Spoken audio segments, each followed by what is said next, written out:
My name is Pam Talbot. I'm going to be introducing the speakers tonight.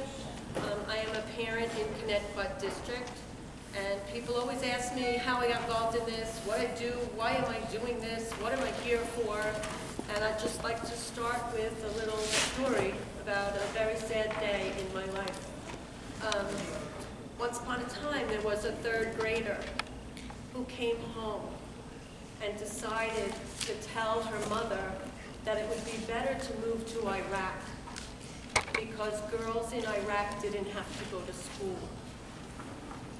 And I really was speechless at the time. It was my daughter, and I really didn't know what to say to her. I thought, this is really tragic. This is a serious backfire of something that happened in school that was designed to be good and teach her about education around the world, that really she was too young to understand. She was too young to understand the kind of information they were trying to throw at her, and so she interpreted it with the mind of a third grader and suggested my family move.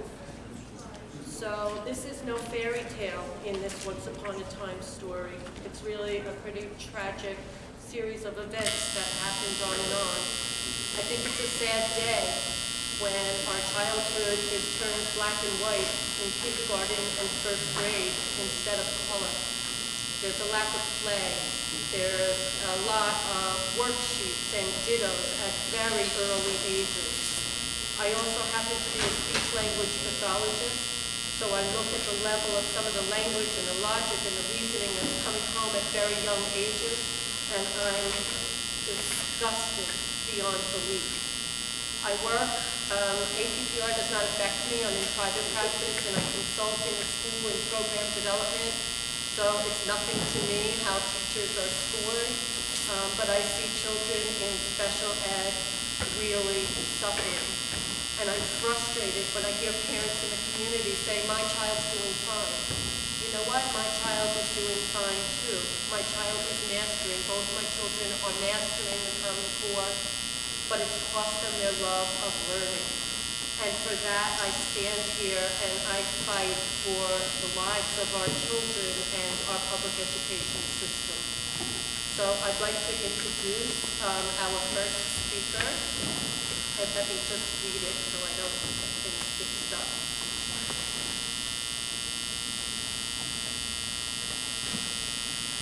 Our first speaker is Stephen Cohen, and he is currently the superintendent of Shoreham Wading River School District on Eastern Long Island.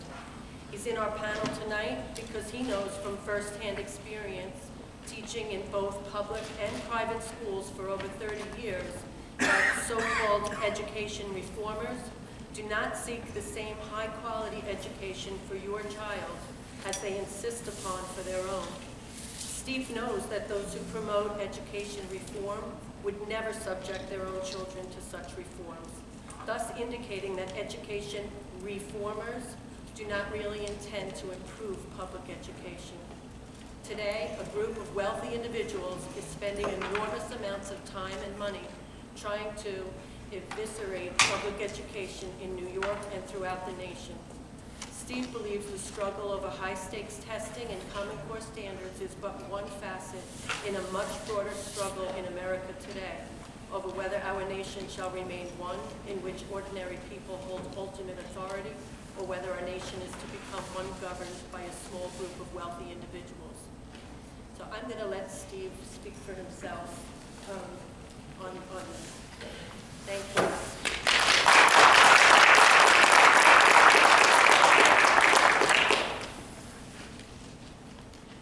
That's the big picture. I don't really want to go into detail about that tonight. I want to make a similar point, but at the level that we all live at, which is everyday life. And I basically want to make a simple observation. At this point, a lot of folks are making the argument that the kids should take the tests, and because the commissioner is making all sorts of adjustments as a result of pressure that you and other parents and other constituencies in New York State have brought to bear, that we should give the commissioner and SED time to make adjustments. and that, in fact, we have a new chancellor who is very much open to the idea of challenging current ideas of reform. So the idea is SED has heard the complaints and SED is responding, and so we should go back to business as usual. And basically, I want to make the opposite argument. I want to say that this is the time to actually apply the pressure even more. And the reason for that has to do with quality. It has to do with the fact that the approach in New York to improving education is really leading to a lower quality of experience for your kids. That's basically the point I want to make. And I want to start by just relating a story from the commissioner. In the early part of March, she sent around a news and note to everyone in the state, and she said, since becoming commissioner, I've traveled more than 20,000 miles across New York State to meet with teachers, administrators, parents, students, school board members, and community groups. While on these trips, I have heard a lot of concerns from a lot of New Yorkers. It's no surprise that much of what I have heard is related to grade 3 through 8 English, arts, and math tests. I heard parents didn't want them used in teacher evaluations. I heard they were too long. I heard there weren't enough New York State teachers involved. I heard parents and teachers question if the tests held any value at all. I know the grades 3 through 8 tests in English language arts and math tests aren't perfect. I know past tests had issues, and I know it might be premature to use our assessments for teacher evaluations before the assessments have been tuned up. In other words, she hears what people have been saying. But what's interesting is what she says next. So, we, as in SED, hired a new company to help us develop future assessments. We brought teachers from across the state to Albany to review every reading passage, every word problem, and multiple choice question on this spring's tests to make sure that they're fair. We reduced the number of test questions and alleviated time pressure for test takers. Students who are productively working will be able to demonstrate what they know and are able to go on even if it takes more time. So what's the assumption in what she's saying? What she's basically saying is that these basically multiple choice tests are high quality assessments of what kids know, and that they are the principal mechanism of promoting richer, deeper learning experience. And what I want to say is that that is false. The premise that the commissioner is working under is false. That's the key idea. Now, where do I get off making such a claim? There are many professional test makers, most of whom are not listened to by SED, who explain day in and day out what's wrong with these multiple choice tests. And let me just summarize what professionals for generations have been saying about these. Basically, there are three kinds of tests like these. The first kind compare kids. The SAT, the 3 through 8 tests that your kids are taking, these tests compare kids. They're not designed to help teachers instruct, and they're not designed to evaluate teachers. They are designed to say whether Johnny knows more than Sally, whether Sally knows more than Jimmy. That's what these tests are designed for. So we find out every year that the kids in Jericho do better than the kids in most other places in New York State. That's what the tests are designed to do. They're not designed to improve instruction. They are not designed to evaluate teachers. This is not a radical idea. This is an assessment of the world of assessing that's been out there for a long, long time. And I still don't understand why the people who are in charge choose to ignore it. That usually gets me launched on the political and commercial side of things, because there's a lot of money to be made in giving multiple choice tests. So the first thing I want to establish is that you should not accept the idea that these multiple choice tests are good quality education. Do not accept that. And since people are mobilized to challenge what SED requires of us, this is an opportunity to keep the heat on and to insist now, since we do have a chancellor who's open to this, we want to talk about quality education. The premise of the commissioner is still that multiple choice tests are the best way to help our kids and teachers improve. Now, at the same time this is going on, there is another kind of assessing that has been going on in New York State that is profoundly different from these multiple choice tests. It's known as performance standard assessments.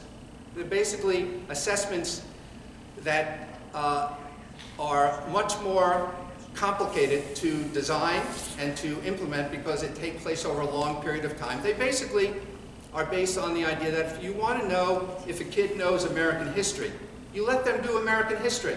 You don't just give them a multiple choice test. You give them an opportunity to read and think about what goes on in a particular period that they're interested in. They need to develop the skills to do research and to write about something and to demonstrate just what historians do. They write a critical, interpretive essay about something in American history that matters. That's an example of an authentic assessment, and you can develop those in every subject.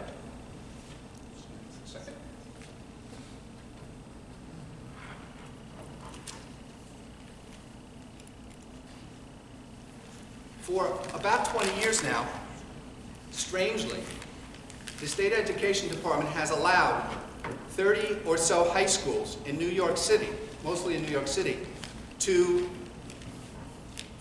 give these kinds of assessments to all of their kids. And the kids don't have to take Regents exams, except in English. So there is another model in this very state that nobody seems to want to talk about. It's called the New York State Performance Standard Consortium. And let me tell you a little about what they're all about. So if you go to their website, they answer questions like, how do we know the consortium schools work? Well, there's an extremely low dropout rate. The consortium dropout rate is about 9.9%, but the citywide rate is almost 20%. So fewer kids who learn this way decide to drop out of high school. The college acceptance rate for the kids who learn this way is about 91%, but the college acceptance rate for the other kids who are taking the multiple choice test is about 62%. So more kids decide to stay in school if they learn through performance-based assessment. And all that that implies about teaching, about the relationship between teachers and students, about the skills and the diversity of skills and tasks that go into actually mastering some subject, than in regular universities. The kids get into the best colleges in the United States. Well, what kinds of kids attend these consortium high schools? Maybe it's a rigged population. Well, in the consortium schools, 27% of the kids are African American, while in New York City, about 35% of the kids are. In the consortium schools, about 44% are Latino. In the city, it's about 35%. 10% of the consortium kids are English language learners, whereas the rate is about 14% in the city as a whole. 60% of the kids in the consortium schools are free lunch students, while 54% in the city as a whole. And most interesting of all to me, the percentage of special ed kids is about the same. The most interesting thing is that there are many fewer students going into 9th and 10th grade in the consortium schools who have met state standards going into 9th grade than is the city as a whole. So many fewer kids who go into this kind of high school are actually prepared to do the work than in all the other high schools in the city. But they stay in high school, more of them go to college, more of them go to better colleges, and they finish. How are they assessed? They're assessed, if you want to know whether John knows American history, give him the time, have the teachers work to come up with assessments and tasks that generate the right skills, that generate independent work, and give John an opportunity to write something thoughtful about the Jacksonian period or about President Kennedy. If you do that, and if you do that in chemistry, and you do that in English, and you do that in science, you get the results I'm talking about. This is not a fairy tale. This is going on in New York State. So when I say that the pressure needs to be kept on, not on the basis of anything other than what's the quality of the education your kids are getting, Everyone likes to complain how expensive public education is in New York State. It is expensive, and I'm making the argument, well, if it's so damn expensive, get your money's worth. You're not getting your money's worth. And I'm not saying that it's pie in the sky how to get your money's worth. We know how to do that. It's going on in these 40 schools. One last point, and I'll turn it over to my colleagues. So if you think I'm crazy about New York State, the state of New Hampshire, remember that other New England state up there? We're not really New England, although sometimes I think we ought to be. New Hampshire applied to the federal government for a waiver from all of the tests that the commissioner is trying to tweak and to improve. And New Hampshire basically said, give us an opportunity to develop performance-based projects in New Hampshire. Guess what? The feds just gave them permission to do that. So the entire state of New Hampshire listened to what I had to say, and they said, Dr. Cohen said that we should do these performance-based assessments. So let's apply, and the feds gave them the opportunity. Why isn't the commissioner talking about that? Instead of talking about, let's hire a company to read every reading passage, word problem, and multiple choice question, and come up with a better lousy kind of education. Thank you.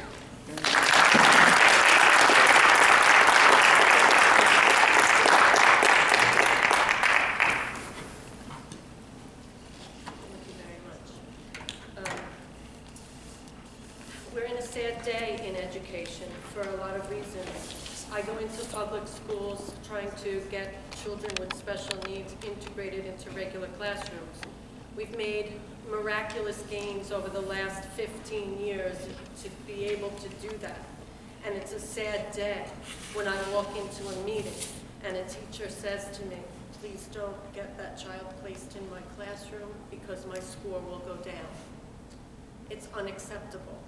It's a very sad day when that happens. It's a sad day when a parent hears a third and a fourth grader in the back seat of the car scheming how to get out of math before it starts. One child says, wait until after she starts the lesson and then tell her you have to go to the nurse because then she'll let you go if you interrupt her lesson. The other one says, no, you don't have to go to the nurse, you just have to go to the bathroom and stay there for a long time, and then when you come back, it's almost over. This is the conversation that's going on in cars everywhere. It's a sad day when an elementary school child has 3 to 4 hours of homework and the parent doesn't know enough to say enough. This is not okay for my family and my children. It's even worse when parents do their homework for their children because they're afraid to tell a teacher that it's too much, too soon, and ridiculous for their children. So with that, I'm going to introduce the next speaker, which is Dr. Arnold Dodge. He is chair and associate professor in leadership and administration, in the leadership and administration department at the CW Post campus of Long Island University. Dr. Dodge retired in August of 2007 after serving as superintendent of schools in the East Rockaway School District. Prior to assuming the superintendency, he served in districts in Nassau and Suffolk as a central office curriculum administrator, school principal, and teacher. In his 45th year in education, Dr. Dodge has a research agenda that includes a focus on the effects of high-stakes testing and standardized protocols on students, teachers, schools, and families. Other scholarly interests include the impact of race and poverty on schooling and social and emotional learning. He is working in partnerships with a global reach, including a program in South Africa. Thank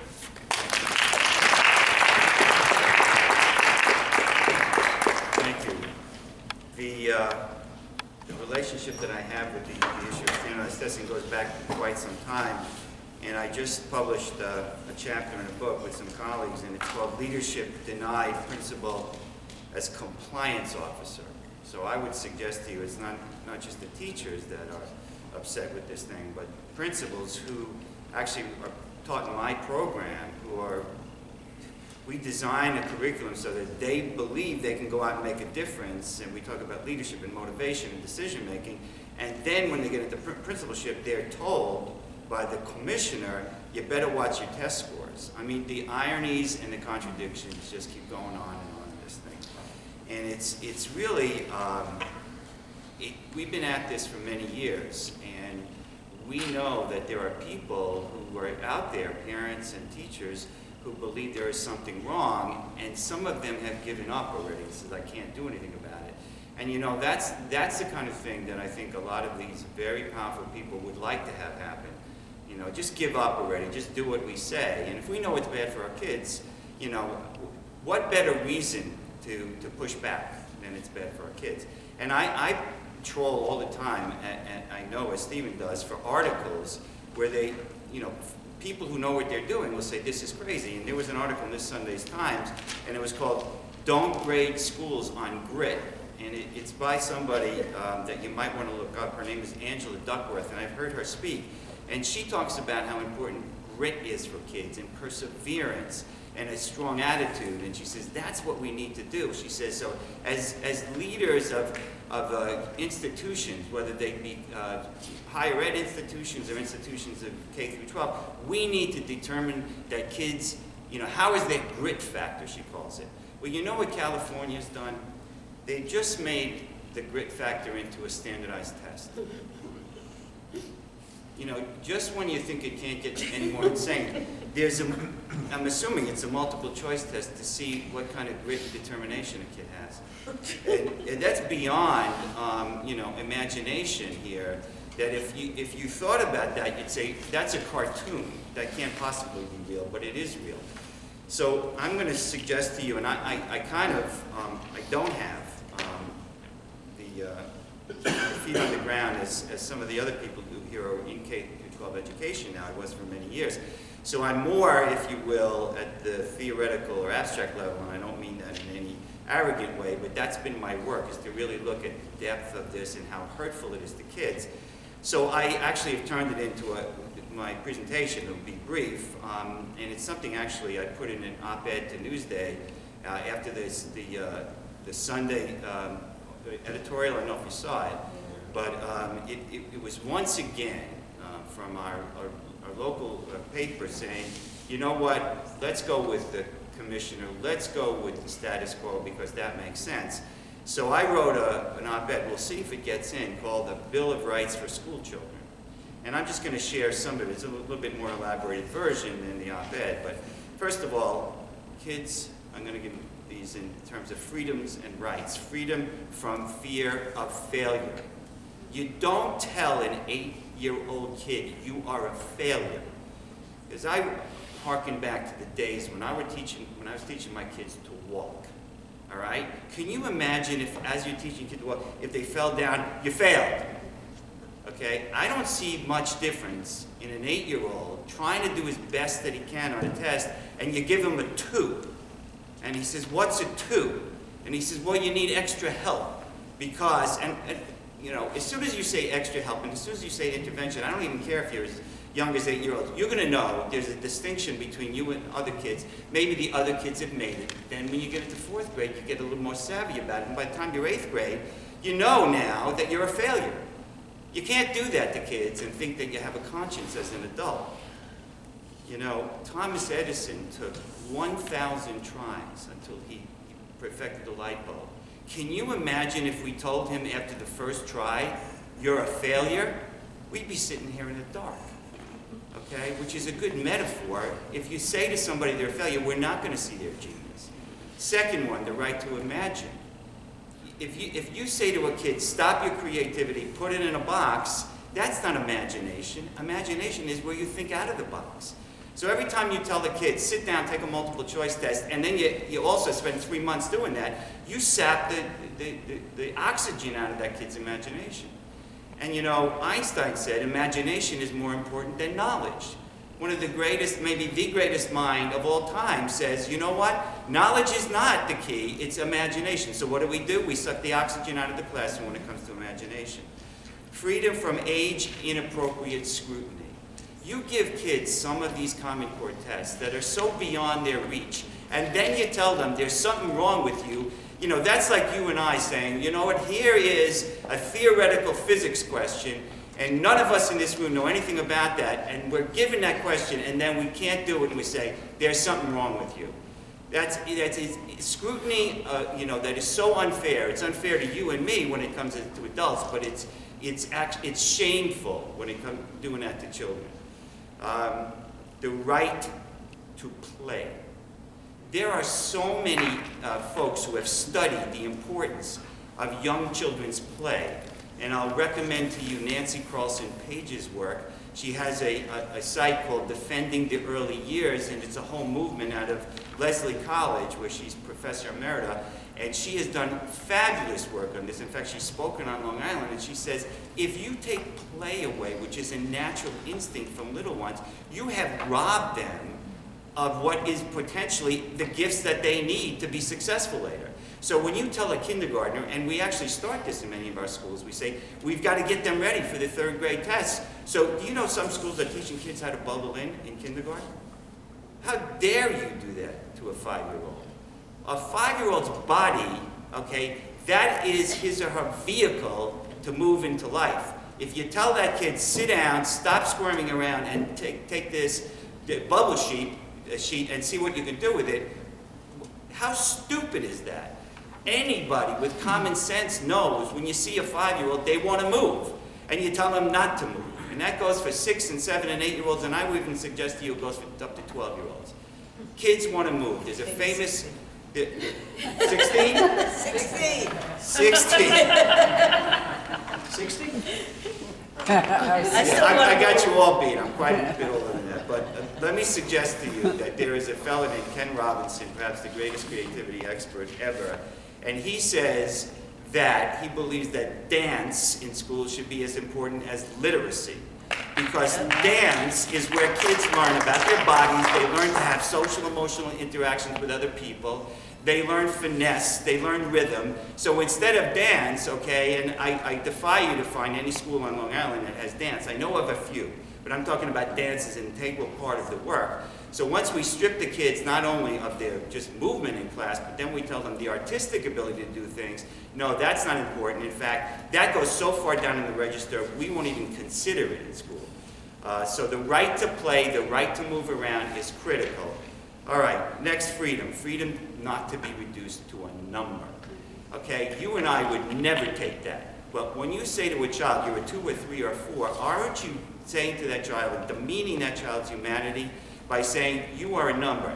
So when you tell a kid that he's a 2, that identity becomes who he is, going back to the idea of failure. I'm a 2, I must be failing life. And there is a very famous sociobiologist named Stephen Jay Gould who wrote a magnificent book called The Mismeasure of Man. He got this right 30 years ago, which is, we as a population, okay, don't understand intelligence. Because and therefore, we have to codify it in some way.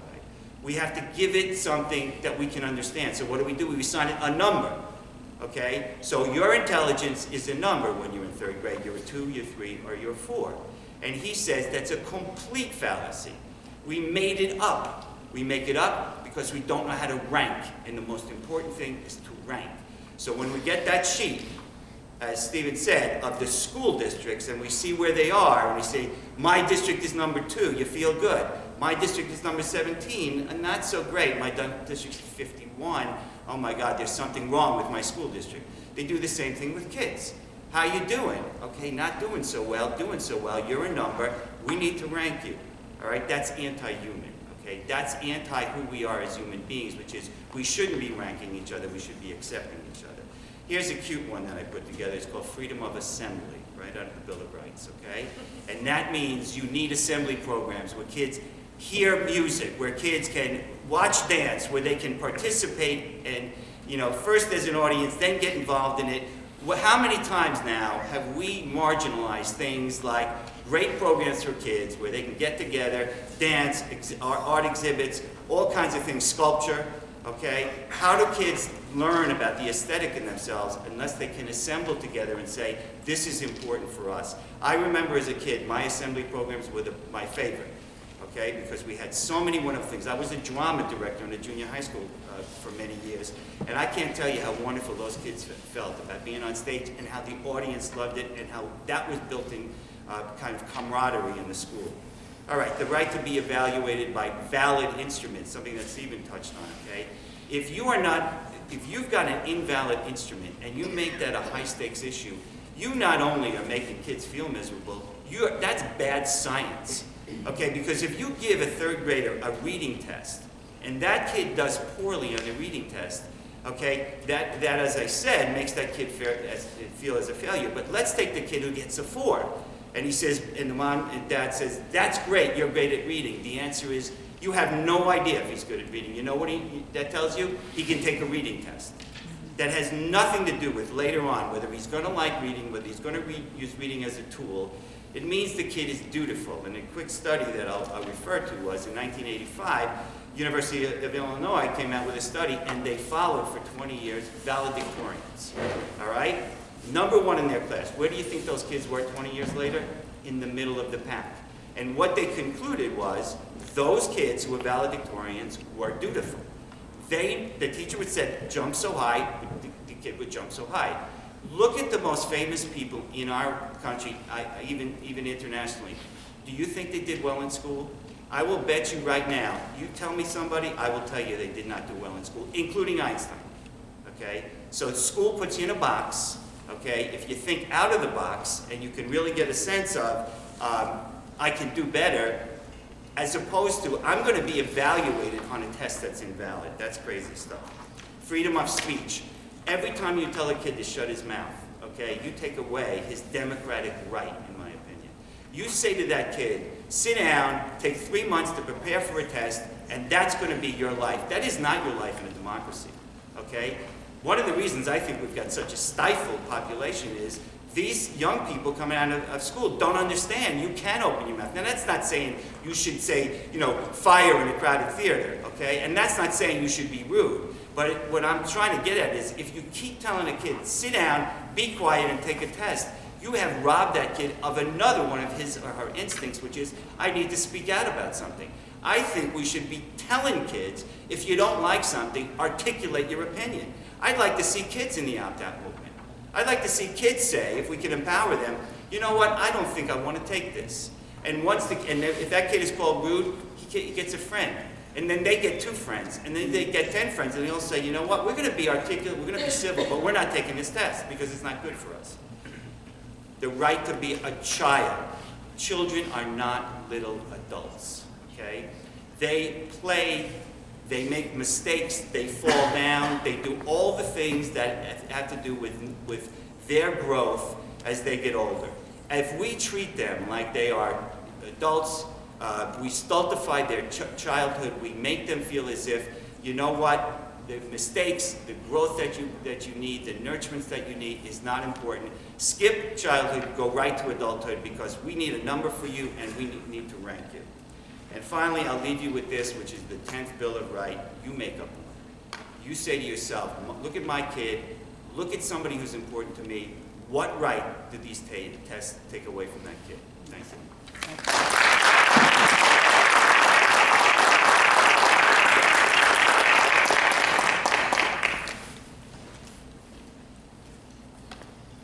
It's sad as a parent, I can testify to all of the things that you're saying have been removed. Our schools really do a nice job of having assemblies, and we still do that kind of thing, but fun is a separate thing. We have fun, and then we work. And our work is no longer necessarily fun, which to me the learning needs to be the fun, not just the assemblies. So we really need to do a better job of integrating that. Back to my it's a sad day again. I think it's a really sad day when a parent doesn't even know what tests their children are given throughout the school year. I did not know until I started to dig a little bit how many tests my children are given. I assumed when my children were given a test, I was either notified or the test results came home. I don't get many of the results of the tests because I'm not notified that they're giving them in the beginning of the year until I started refusing all tests that I did not get information about. And then I learned a lot more that I think most parents don't even know are happening in the schools. I also think it's a sad day for me personally as a mom. I could cry talking about this. I had to explain to my 5th grader about Hitler and cocaine-sniffing dogs when she is still believing in a man in a red suit that comes to our house in December. And I thought, there's something really wrong about this. It's not in sync with her mental age. And when I go to school and I talk about my concerns about this, they pathologize it that my daughter is extremely sensitive and she needs to be desensitized a little. We don't watch horror movies in my house on purpose. I don't show my children the news. I limit them, and some people can call me restrictive. I don't think in elementary school my children have to have that reality just yet, because I want to protect their childhood. And I find it offensive if I go to a meeting and people try to pathologize my daughter as being overly sensitive when she's 9 or 10 years old. So I need people to stand up and say, hey, you know, they're sensitive, and then there's inappropriate curriculum for certain ages. So let's just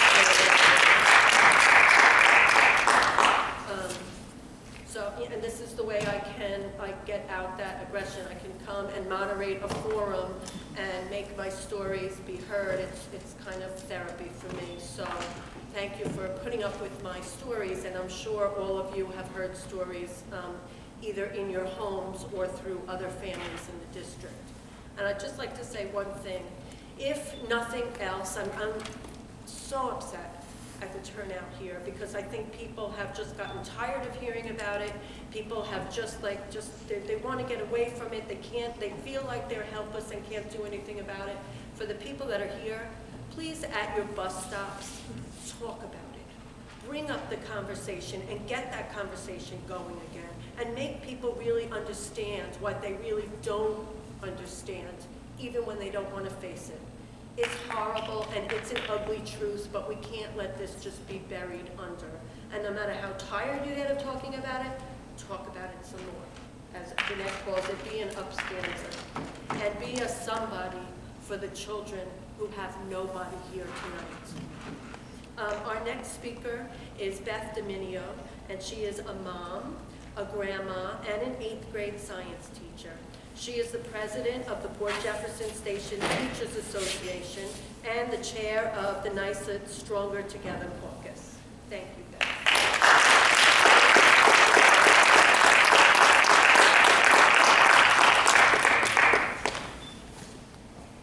I'm going to take off my jacket so you can see my shirt being hammered.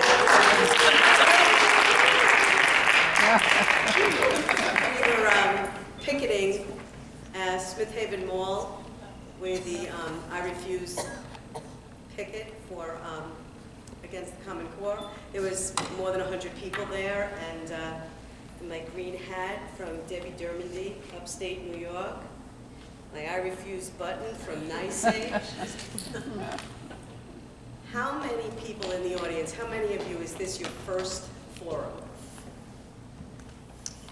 Okay. You know what?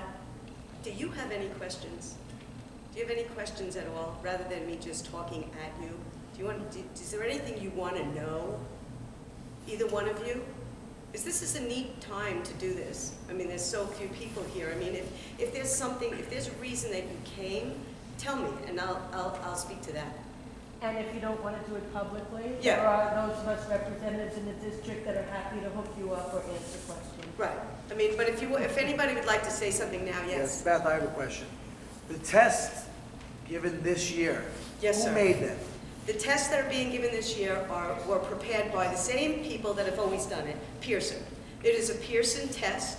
These are Pearson questions. Pearson is making as much money, if not more, than they did last year. So that is one of the untruths that is being spread around. Exactly. Is that 100% fact? It's 100% And fact. that's, and I tell people that, and then like a certain See, here's the principal will tell me that's not true. deal. Here's And I'm like, the but- deal. Wait, In- I'm a New York City school teacher. Those tests arrived in Questar boxes. Okay? Just so you know, saw the boxes. Those tests arrived in Questar boxes, and I know that they were written by Pearson. I just want to tell you that. We Like, don't, the people should know that. I need to tell you. People should know that. And I'll tell you why people don't know. They don't know because the newspapers are not telling Yeah. the truth. Yeah. They don't tell the truth. The people that are in charge, the people that, That's so not false. the people You that, tell the skewed lies people, about teachers and everybody else. excuse me, wait a second. In my last story, I said that the test by Questar would not be given until 2018. You can look it up. But some of the facts that came out were quote-unquote facts in the last articles, not necessarily yours, Mr. Hildebrand, but in the last articles that were published by Newsday were not factual. They were not. And it's very, very difficult to get mainstream media to publish what's happening. It's not being published that almost 90% of the students in Kamsuab are not taking these tests. They're not taking the tests. The reason they're not taking the test is because, as the president in Kamsuab, one of the main things I tried to do 8 years ago was embed myself in the community and make the community understand that I was there to take care of their children. And I did that because for 20 years I've taught their children and they know me. And so it's like, no, it's not us against you. We're all in this together. Teachers, administrators, students. We're in this together. We're here to educate kids. So when I went to Dr. Rella and said, Joe, I got a bad feeling about these tests. My son James took the very first 4th grade test. He was a class of 2007. Very first 4th grade test. All we had to do was wake up in the morning and give him a good breakfast and a pencil. Nobody thought about it. They just went and they took the test, and it did whatever it did, which I'm not sure I understand what it did, but kids always take tests. I'm a science teacher. I'm in the classroom every day. Took the kids outside today to look at lichens and moss. They were freezing. They'll remember that. They will remember being outside looking at lichens and moss. I'm a conscientious objector. I refuse to give the tests. I refuse to administer them. I refuse to grade them. And so my superintendent has decided to remove me from the building because he doesn't want me to be a disturbance in the building, and so I'm not in the buildings. I also don't administer the SLOs. I won't do it. They can find me ineffective. Do it, please do it. It's fine.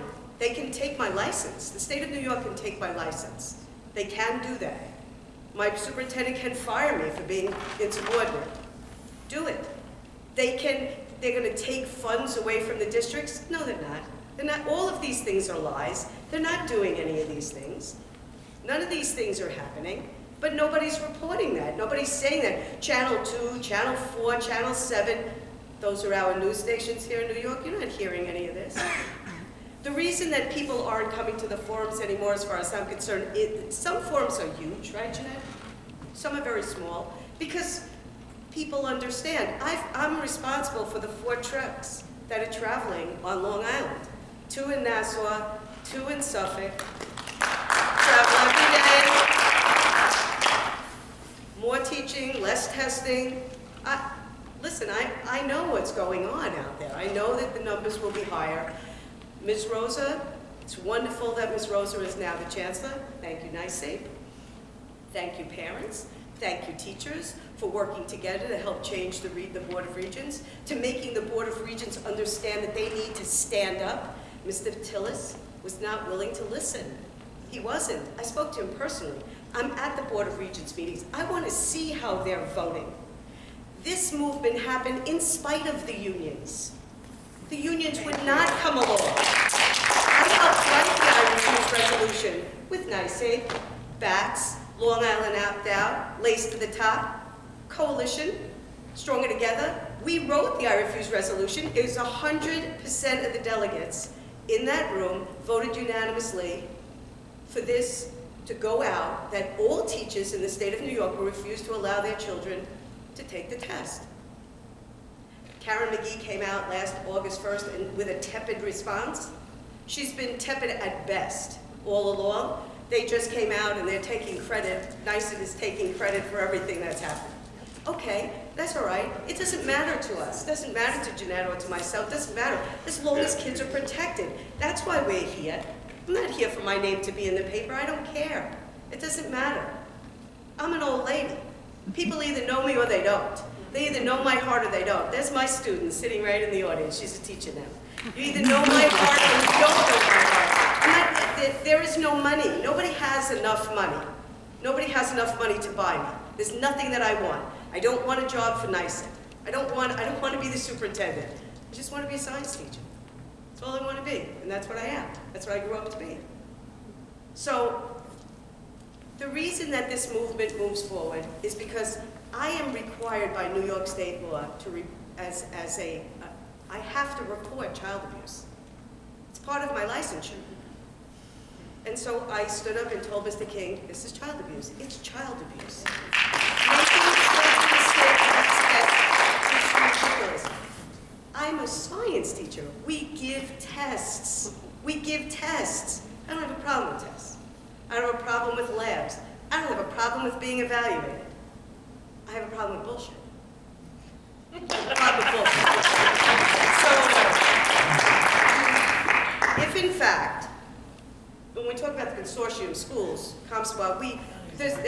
New York State has a law that you can have up to about 250 some odd, maybe 235 consortium schools in New York. You're allowed to have that. There's about 30 some odd now, 27, or all of them are in the city except for two. One's in Rochester, one's somewhere else. So we applied to be a consortium school. They denied it. They won't allow us to be a consortium school. So we want to sue them, but you can't win because it's up to the Commissioner of Education. They can either accept it or reject it, and they're going to reject the application. So we're trying to do this on our own. We're going to do it. We're going to make our kids take the Regents exams. In this consortium schools, they only take one Regents, the 11th grade Regents, English Regents. That's all they have to take. The rest of the tests don't matter. Now, I want you to know, I think I took the first Earth Science Regents that was given in the state of New York. I mean, I don't have a problem with Regents exams. Everybody in this room took Regents exams. You get a Barron's book, right? You study all the Regents exams from 10 years ago. They give you the test. Everybody knows what's in the curriculum, what's supposed to be on the test. Now, I take my kids outside and show them lichens and moss. He just explains in the classroom what a lichen is. Okay, it's an algae and a fungus that live together mutualistically. That's what's going to be on the test. Not did you take them outside, did you do it in the classroom. The curriculum is the curriculum. No problem. That's not true with these tests. That's not true with these tests. They're not made by teachers. They're made by people that are trying to make money off the backs of children. That's what offends me. And I'm an American. I'm a 61-year-old American. Very proud to be an American. I have no problem with making money. No problem. And I'm really glad that everybody in the Comstock community is kind enough to not have the check bounce, because I'm entitled to that money. I do a very good job. Absolutely. I have no problem making money. I have a problem with how you make your money. And when Pearson is building a building across from the Hilton in New York City, that's disgusting. That's disgusting. I don't charge any money to make my tests. I don't charge any money. Call me up. I told Mr. Cuomo, I sat with Mr. Cuomo, sat in his office. Yes, Brad? Sat in his office. I said to him, you don't have to pay me. Whatever you need, give me a call. Here's my card. Whatever you need. I'll make the test for free.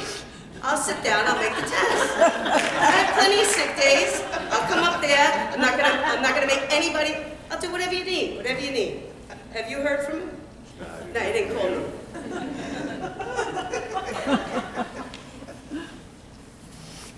I would love for Newsday every day to print that, in fact, this is harmful to children, and to support that. I would love to get Matt Damon on Channel 2. I would, yes ma'am. I'm sorry, I have to speak my mind. Go ahead. This is the first time I'm here. I graduated from Comstock, and I want to forging forward on our behalf. I think there's a lot of shame, and I wish there was a bigger turnout with the parents of this district. But I can speak for myself where I think there is some shame as a parent. I feel bad that I can't help her with 3rd grade math. I feel bad that she missed school the day after Easter, and she comes home with a notice that she has to, and you can report this, by the way, in Newsday, that she has to make up all her classwork as well as the homework, and it's due tomorrow. It says right there on the paper, it's due tomorrow. I wouldn't do it. I feel bad that she's robbed of a childhood. When I went to school, I see how emotional I am right now. When I went to school, I had this happy childhood. We are becoming a society, and please print this. We are enabling a new model of the American household, and that's a stress environment. That when these children have a life and a family, it's a stressful household. She came home from school today, and it was no playtime. I looked at all the work this child had to make up, and this child had no playtime. It was hurry up, get it all done. It was a soldier-enabled environment. I don't mean to interrupt you, but you have, why I'm here. you have nothing to be ashamed of, and you can say no. When your children go on a field trip, when the teacher decides that there's a field trip, you get to say yes or no, right? Right? You get to say yes or no. If you can say yes or no for a field trip, you can say yes or no for homework. And there's no shame in that because you're the mom. So you get to make that decision. Now, I think that when children get older, I mean, we're starting this one Tuesday every month in Comstock, there'll be no homework Tuesday. Because we think that homework has gotten insane. I mean, and parents expect the homework as well. You don't necessarily have to understand what we're doing in school. If you don't understand what's being done in school and your child doesn't, you can write a note. I'm sorry we weren't able to complete the homework this evening. When you take your child to Disney World for a week during school, there are experiences that child will have in Disney World that I cannot teach them in the classroom. You'll take them to the living seas. I can't take them to the living seas.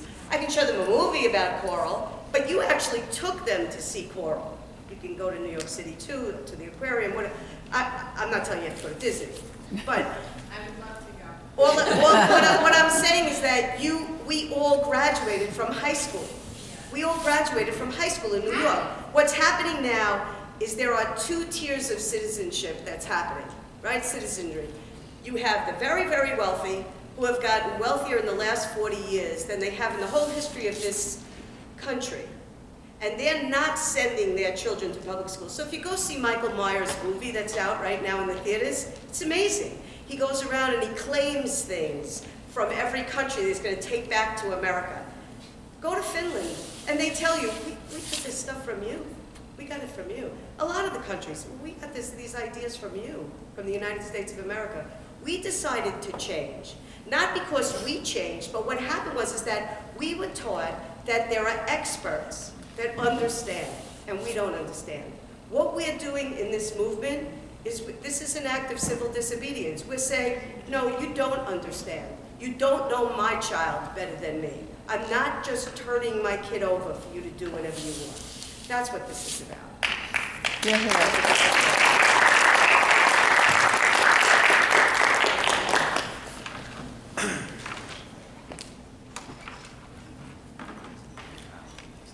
It was very liberating for me when I had that homework fight with my children at home, and I decided, this is my family. This is my children's lives, and I am their parent. And I started to do a lot of research on homework and what's appropriate for different ages and different stages, and I put together, after reading, what I decided was appropriate for my children in my household, and I typed it up. And I said, when I get homework that extends beyond this time at this age, I am just going to sign my name to it and staple it to the homework that this is my family homework policy. And I'm sorry, but it exceeded my time limit.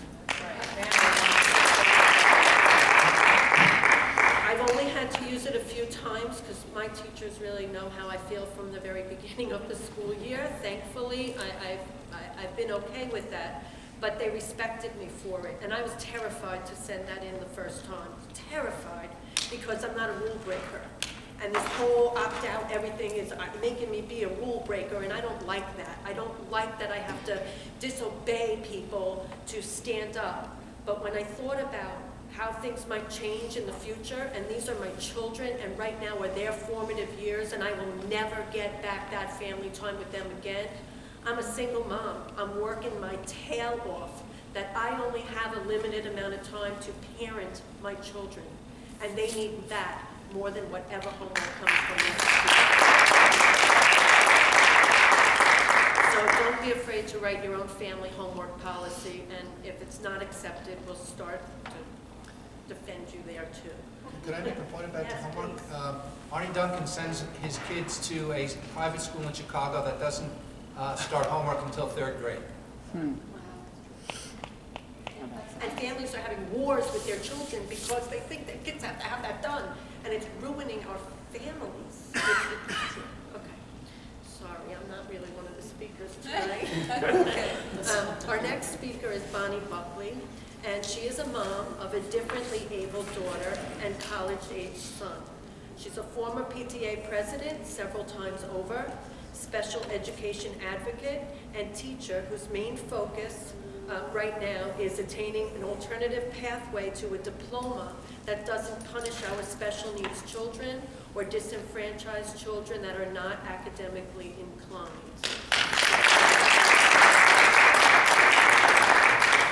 I'm going to try and be very brief because this, and I generally talk for a really long time because I do address two different things. And I'll address very, very quickly. The first thing I usually talk about is children with learning disabilities sitting for 3 through 8 testing. We've heard today what it does to general ed children. So I don't know why, in God's name, you would take a child who is differently abled and already struggling, and children with learning disabilities can lag behind their gen ed peers up to 4 years. And the Common Core is up to 2 years ahead. So you're taking a child who potentially is being assessed on a test that is potentially 6 years ahead of their development. So I don't know why you would do that. So I say to people all the time, if my daughter was still in the elementary grades, I would never, ever, ever force her to sit for these tests. I also get a big kick out of NICED telling us that these tests are better. And they're better, why? Because they're shorter. So the tests are shorter, they're telling us. But actually there's a really, and Jeanette will reference this, so I won't even reference it now, but so children with disabilities can sit all day now. All day. And I think to myself, are they getting graded for tenacity? Has tenacity become a Common Core skill all of a sudden? Not that I know of. It's a grit, exactly. They're going to be losing entire days to testing. Some of the most significant risks posed by high-stakes tests for students with learning disabilities: increased grade retention, even though that this is proven not to be and it's an ineffective intervention for children with learning disabilities. There are already large performance gaps, increased numbers of dropouts. As a result, the research shows that these adults are more likely to be unemployed and living on public assistance. 82% of our prison population are high school dropouts. 82%. So where do you think that children who are already feeling disenfranchised, stupid, left out, and different and inadequate, where do you think they're ending up? Where do you think those kids are ending up? I want my child, she already thinks out of the box. I don't want her filling in little bubbles. I wouldn't have wanted it for her then. I don't want it for her now. Kids that are differently abled, we heard about Einstein before. I believe Einstein was labeled also as, was he the one who was called retarded, I believe, at a young age when they used to use that horrible term? I believe it was Einstein who was called retarded. That's pretty amazing to me. I have a child in my household who is differently abled, and she is brilliant in many, many things. Other things, not so much. She is dyslexic. She'll struggle to read her whole entire life for comprehension. She has a language impairment and ADHD. I actually call that the trifecta of learning disabilities. And that brings me to the thing that I really talk about most. I'm really hoping that if there are parents of differently able children in the audience that you've already decided to opt them out. But I actually became part of this movement last June, and I'll tell you very briefly my story. Last June, my daughter failed the Global History and the Living Environment Regents. And I went up to see her guidance counselor to talk with her about how my daughter was going to finish high school. And they told me that she would have to take 5 regents and get a 55. And that is now called a local diploma. And did you know, and these are some of the facts that you really need to understand, that starting with the graduating class of 2015, every single path to a diploma involves taking regents exams. Every single path. Unless your child is alternately assessed, and those are children that are severely cognitively impaired, every kid in the state of New York must take a regents exam. You absolutely must have a high school diploma to take a civil service test, join the military, attend a 2-year college or vocational school, or even get a job. For a child with an IEP, there are some allowances. The local diploma is the 5 to 55. There is the CDOS, and since Beth already used the word bullshit, I'm going to tell you that the CDOS is crap. If anybody in your school is telling you that a CDOS is something useful to your child, you can tell the guidance counselor, social worker, principal, administrator, whoever it is, that the CDOS is crap. It's been crap since they came up with it. It was crap a month ago. It's crap today. Don't talk to anybody about a CDOS. And my daughter is actually doing the CDOS credential. There are other paths. They are convoluted and silly. I don't know what happened to the keep it simple stupid. I'm kind of perplexed by this. And these are some additional facts you need to know. These regents, the global history, geography, algebra 1, geometry, and algebra 2 are aligned to the Common Core. The algebra Common Core regents last year was a front page disaster. Does everybody remember reading about that algebra regents? The cut scores for regents exams are manipulated by New York State Ed to keep the graduation rate from fluctuating. The cut score in the dismal algebra regents was a 35. Back when I went to school, a 35 would be failing. And the passing score in regents exams were 65s. If that's the case, if New York State is going to do that, then what they can do is make the cut score a 10 and I can go home and start planning a graduation party. The Global History and Geography Regents in its current form is the most failed regents of all regents exams. It has 50 multiple choice questions, a DBQ, and a thematic essay covering thousands of years of history across dozens of countries and 2 full years of material. Most children with learning disabilities have working memory deficits. There's no way they are going to remember 2 years worth of material unless they're carrying the textbook into the exam and actually copying the answers. This is one of my favorite things that I actually realized one day when I was driving, because I don't think about much else these days. Ask my husband. Students from any one of the other 48 states in our country can get high school diplomas in their states, and then they can come to New York and they can go to our colleges and our universities. In order for my daughter to attend a New York State college or university, I have to move to Pennsylvania so she can get a high school diploma. I work in Jamaica, Queens. The commute would be a little rough. There are 15,000 students per grade cohort in the state with learning disabilities. Students in their junior year right now, which would be my daughter, were not exposed to the Common Core until the second half of 8th grade. Remember all those regents that I told you were aligned to the Common Core? In spite of the academic success in the classroom, my daughter has never failed class. Never failed class, okay? She's only passed that algebra regents, and you can just guess why. So after I meet with her guidance counselor, I call New York State Ed because I think that my daughter's guidance counselor has to be wrong. 5 to 55, that's crazy. My daughter has a language impairment and dyslexia. How is she gonna, and the person in New York State that I speak to tells me, no, my guidance counselor is not wrong, that is in fact, that's the path. And I say to her, well, what is the plan for children who can't pass regents exams? Not just children with learning disabilities, what's the path for all the other children who don't pass? And I ask her, and I'm on the phone with her, no lie, I ask her and I'm that kind of person, I'm a pushy broad from Staten Island, I keep saying to her, what is the plan? What is the plan? Have you people considered the exponential fallout, societally, of thousands of children who cannot get high school diplomas? And finally, she admits to me, well, Mrs. Buckley, we haven't finished developing the pathways. And I think to myself, has the person who works for New York State Ed, which is responsible for educating 2.5 million children, just admitted to me that they don't have a pathway for children who can't take regents exams? And I think to myself, I worked in the private sector for 20 years. If I sucked that badly at my job, I would be unemployed.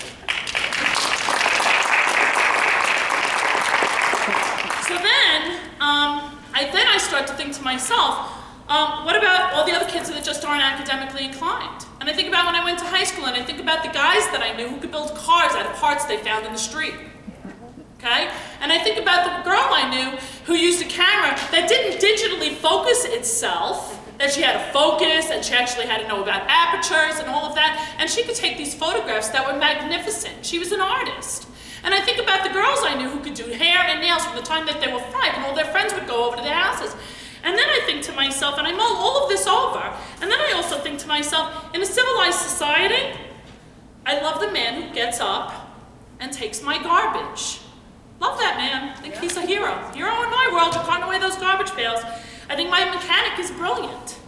I pull my car into his garage, he listens to it for a few minutes, he tells me what's wrong with it, tells me when time I can pick it up. Do I think that he needed to read a DBQ and do a DBQ? Did he have to take a Regents exam to get a high school diploma? And if he did, why? Why? What is the purpose of that? I had my heat repaired in my house last week. It was a young guy. I'm sure he has a high school diploma. Did he have to pass Regents exams? And the thing is that I think of all this through, and I think to myself, every child should have the opportunity to excel.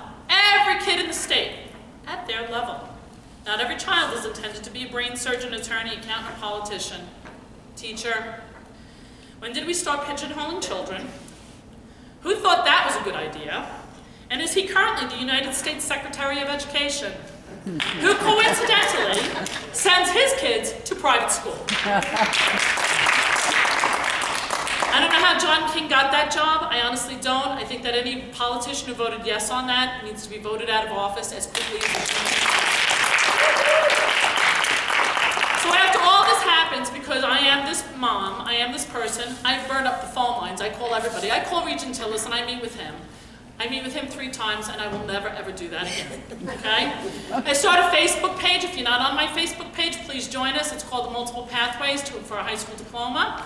I write a petition that's on change.org. It's a little bit stagnant right now because we're addressing other things. I'm going to just, I don't mean to bore you, but I am going to, so that you know what you're dealing with. This is from the August 2015 listening portion of the New York State ELA Regents. I'm going to read to you just the first paragraph. And pay attention. This is the first paragraph of the reading portion. It's read aloud to students. Rural and urban residents alike are increasingly becoming attuned to the way food tastes, despite or perhaps because of the abundance of highly processed matter that typically adorns our plates and lines our stomach meal after meal. Yet the era of convenience foods, absent of flavor beyond that provided by salt, corn sweeteners, and fat, is slowly waning as we begin to collectively comprehend. Are you dying yet? Are you dying? I'm halfway through the first paragraph, okay? That's what our children listened to in August of 2015 in what had to be a stiflingly hot classroom, okay? And it was taken from, because then once I saw that, I had to know where it came from. And this is where it came from, and this is in New York State. It's taken from an article called Local Food Consumption and Rural Public Health. Now, I'm sure there are rural sections of New York State. I'm curious to know how many kids are living there. Published in Rural Roads in 2006. From their homepage, the award-winning quarterly magazine features articles carefully selected to engage. Anybody in this room engaged? Not at all. And you're adults, okay? Educate. You might have learned something. I'll give you that. Anybody entertained? Yeah, me neither. Those those working to improve healthcare in rural America. Our children are working to improve healthcare in rural America. On the very same regions, these words appeared: attuned, languishing, periphery, proliferating, linoleum, tuberous, durability, organically, content, aptly, resurgent, ambiance, luminous, luxuriant, hankered, amenities, irksome, anomalies, calamity, salivate, scuttle, and aileron. Does anybody in the room know what an aileron is? No, I don't even know how to spell that word. That is a flying thing. And the only reason I know that it's a flying thing was because it was in this little article about flying things. And that's just a sample of some of the vocabulary on the 2015 New York State ELA Regents. In previous Regents, in 2014, they had a section from Chekhov. I have a master's degree. I encountered Chekhov in college, okay? And Stephen Hawking, string theory, okay? So, and I'm thinking to myself as I read these things, does New York State have a problem with picking engaging reading material for the, if the goal is to assess comprehension and mastery, then why can't you pick something that's even a tiny bit engaging? Sports Illustrated? Rolling Stone? Vanity Fair? I don't know. Anything other than rural roads. I'm curious to know how engaging that would be to a child who's living in uptown Manhattan, it's kind of like in Harlem maybe, and I'm thinking, is he going to know what an aileron is? Probably not. And it strikes me really as a tad unfair. I'm almost finished. Over Regents exams, children have developed anxiety disorders. In high school, I know, I got one who hasn't. If I was in high school today, personally, I'd have a nervous breakdown. And I have this meme, I usually do a PowerPoint, and it says, it's a picture of Willy Wonka, and it says, so after 13 years in school, passing all the course requirements, you think you deserve a diploma? And the thing is that New York State has managed to tell our kids that they don't deserve that piece of paper. After 13 years of passing all her classes, my daughter doesn't deserve a diploma. And it's kind of like looking like the Willy Wonka golden ticket to me right about now. Okay, these are things that you need to know that are not commonly known. Number one, last August, I also discovered when I got the letter in the mail that my daughter was scheduled to take 2 Regents that she had failed in June there's 5 of 55, so in the retakes in August, there are 4 time slots. 3 out of those 5 of 55 appeared on August 12th at 12:30. Again, now there is a testing coordinator for the state of New York. His last name is Katz. I've called his office 6 times. He won't even call me back because I think to myself, you have 4 time slots. You're going to have a duplication, of course, but 3 in 1 time slot? Again, if I was that bad at my job, I would be fired. So I actually called, she was supposed to take them in Bayshore, and I called them and they tell me, oh, Mrs. Buckley, it happens all the time. It happens all the time? Oh, okay. Now, because my daughter has an IEP, she gets 4.5 hours per test. Considering that they may allow her to have dinner for a half an hour, I'm looking at 10 hours of testing on August the 12th at Bayshore High School. And I tell Bayshore High School, no way. No way. And she says to me, oh, we let them, we bring them snacks, blah, blah, blah. I don't care. I call New York State Ed. Swear to God, I call New York State and I tell them no way. And I think it's because it's me and, because of who I am. Inside of 4 minutes, that same woman I'd spoken to in June tells me that there is a waiver available. Children do not have to sit for 2 Regents on the same day. There is a waiver available. Many schools don't know. My guidance counselor did not know in my school. I had that waiver available. I had that waiver in my daughter's IEP inside of 4 business days. If you hear of any of your friends who are complaining that their children have to take 2 Regents exams on the same day, tell them to call New York State Ed. They do not have to do that. Do they have to have an IEP? I believe they have to have a learning disability, yes. But you know what? Ask the question, because not for anything, I don't think any kid should have to sit for 2 Regents in a day. Honestly. The other thing that is commonly not known is that they tell you that you can't read aloud the 3 through 8 tests for ELA, and so you cannot. That is true. But Regents exams can be read aloud. Both the ELA and the global history can be read aloud. Again, to a child with a learning disability. But again, a lot of schools say, oh no, they can't, but yes, they can. I'm just going to wrap it up really quickly. I wanted to talk about one other thing actually. An assemblyman from Oceanside, Todd Kaminsky, has written 4 bills. We're very hot to get them passed. They address 4 different things. One, it immediately decouples teacher evaluations from the test results. Permanently. We're in a moratorium right now, but it does it on a permanent basis. It repeals state takeover of failing schools and puts the school reform process back in the hands of local educators, where it should be. We pay very high taxes on Long Island. I'm sorry. I don't want the state coming in here and telling us how to run our schools. Reduce testing by directing the Board of Regents to establish a committee to shorten the length of tests. And the last one is creating an alternate pathway for children to high school diplomas. And that last one, I just want to say, going to the science thing, years ago I took my son out of school, and my son actually had, back then they used to do this, he had perfect attendance. And one year I took him out of school, and we went on a cruise, and on the cruise we went on this nature walk. And we saw these giant rock formations, and there was a guide, and really cool stuff. And at one point my son turns around and he says, is that rock formation from the shifting of the tectonic plates? And I thought to myself, well, that little piece of information right there, as far as I was concerned, was worth the number of days I pulled him out of school. I think that our children learn so much more from, like my daughter asks me, once in a while she'll say to me, Mom, have you fixed it yet? Because I've told her that I'm going to fix this, and I will fix this. And not just for her, but for all the kids I know. that are learning disabled, but even all the kids who can build cars, do hair, paint, make music. All those kids that don't know how to sit down for an hour, for 4.5 hours and answer a DBQ, because that is not, in my opinion, the arbiter of success for any child.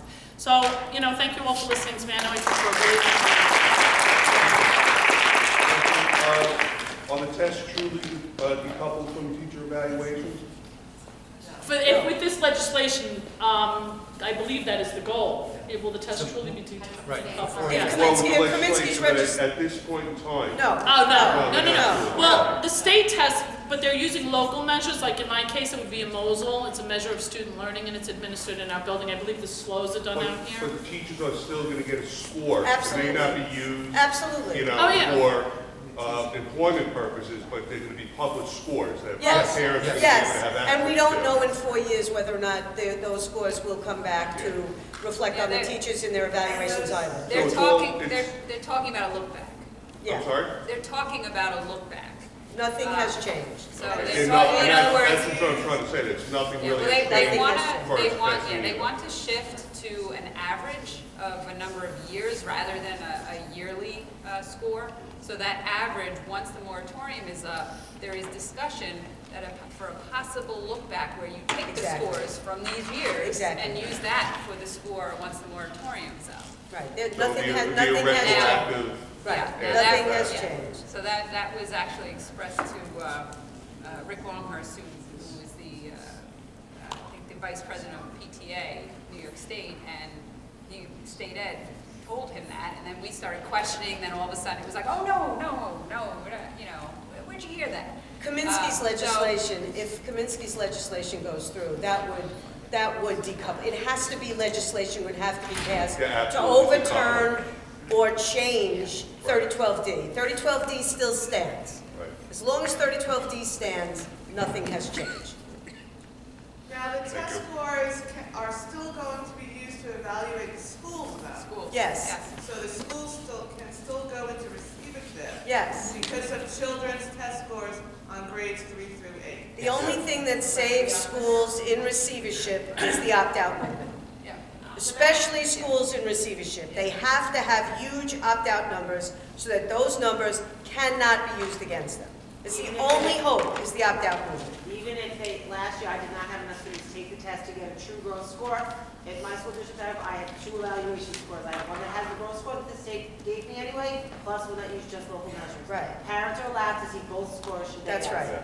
Even though you're told that growth score is invalid because they only had 6 children take the test. They Right, still well, it's the same thing create with the that test score. scores now, it's, they're not, Yeah. we're not using them for But they anything. do. Well, yeah, Then they why are you are. doing it? They're using them for the, And people don't know that. I didn't even know that till this year, but I Right. actually have 2 schools. yeah.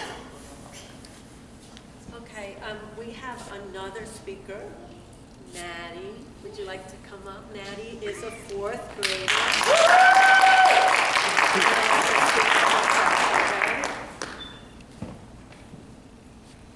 Hi, my name is Maddie. I am in 4th grade, and I go to Cherokee Street School. I go to school every day, and pretty much all we do is math. This is because my teacher has to cram a lot of math into one day.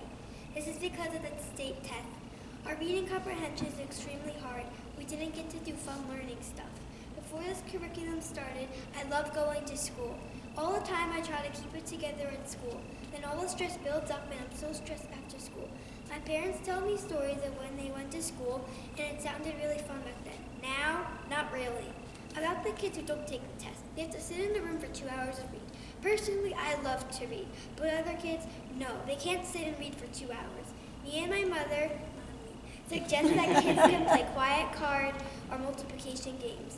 I think that the content on this test is extremely inappropriate for the age level that you are at. Almost every day I hear my mom talking to her friend about the state test, and the conversations make me feel sad.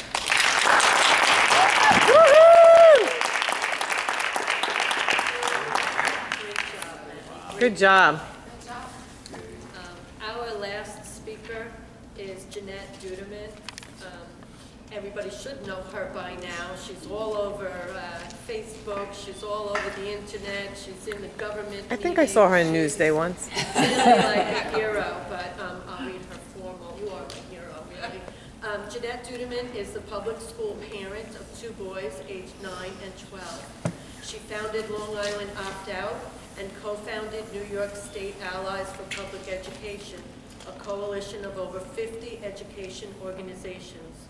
Over the past 4 years, Jeanette has advocated for the removal of Common Core and high-stakes testing in our children's classrooms, against the defunding and privatization of our public schools, and for the concept of whole child teaching and learning to once again return to education. She has testified before the State Senate, the State Assembly, and Governor Cuomo's Common Core Task Force. She continues to work with numerous state legislators, State Ed Department officials, Board of Regents members, rank and file educators, unions, and parents to clear a path back to common sense education that meets the needs of all New York State children. She is the glue of this movement and a real rock of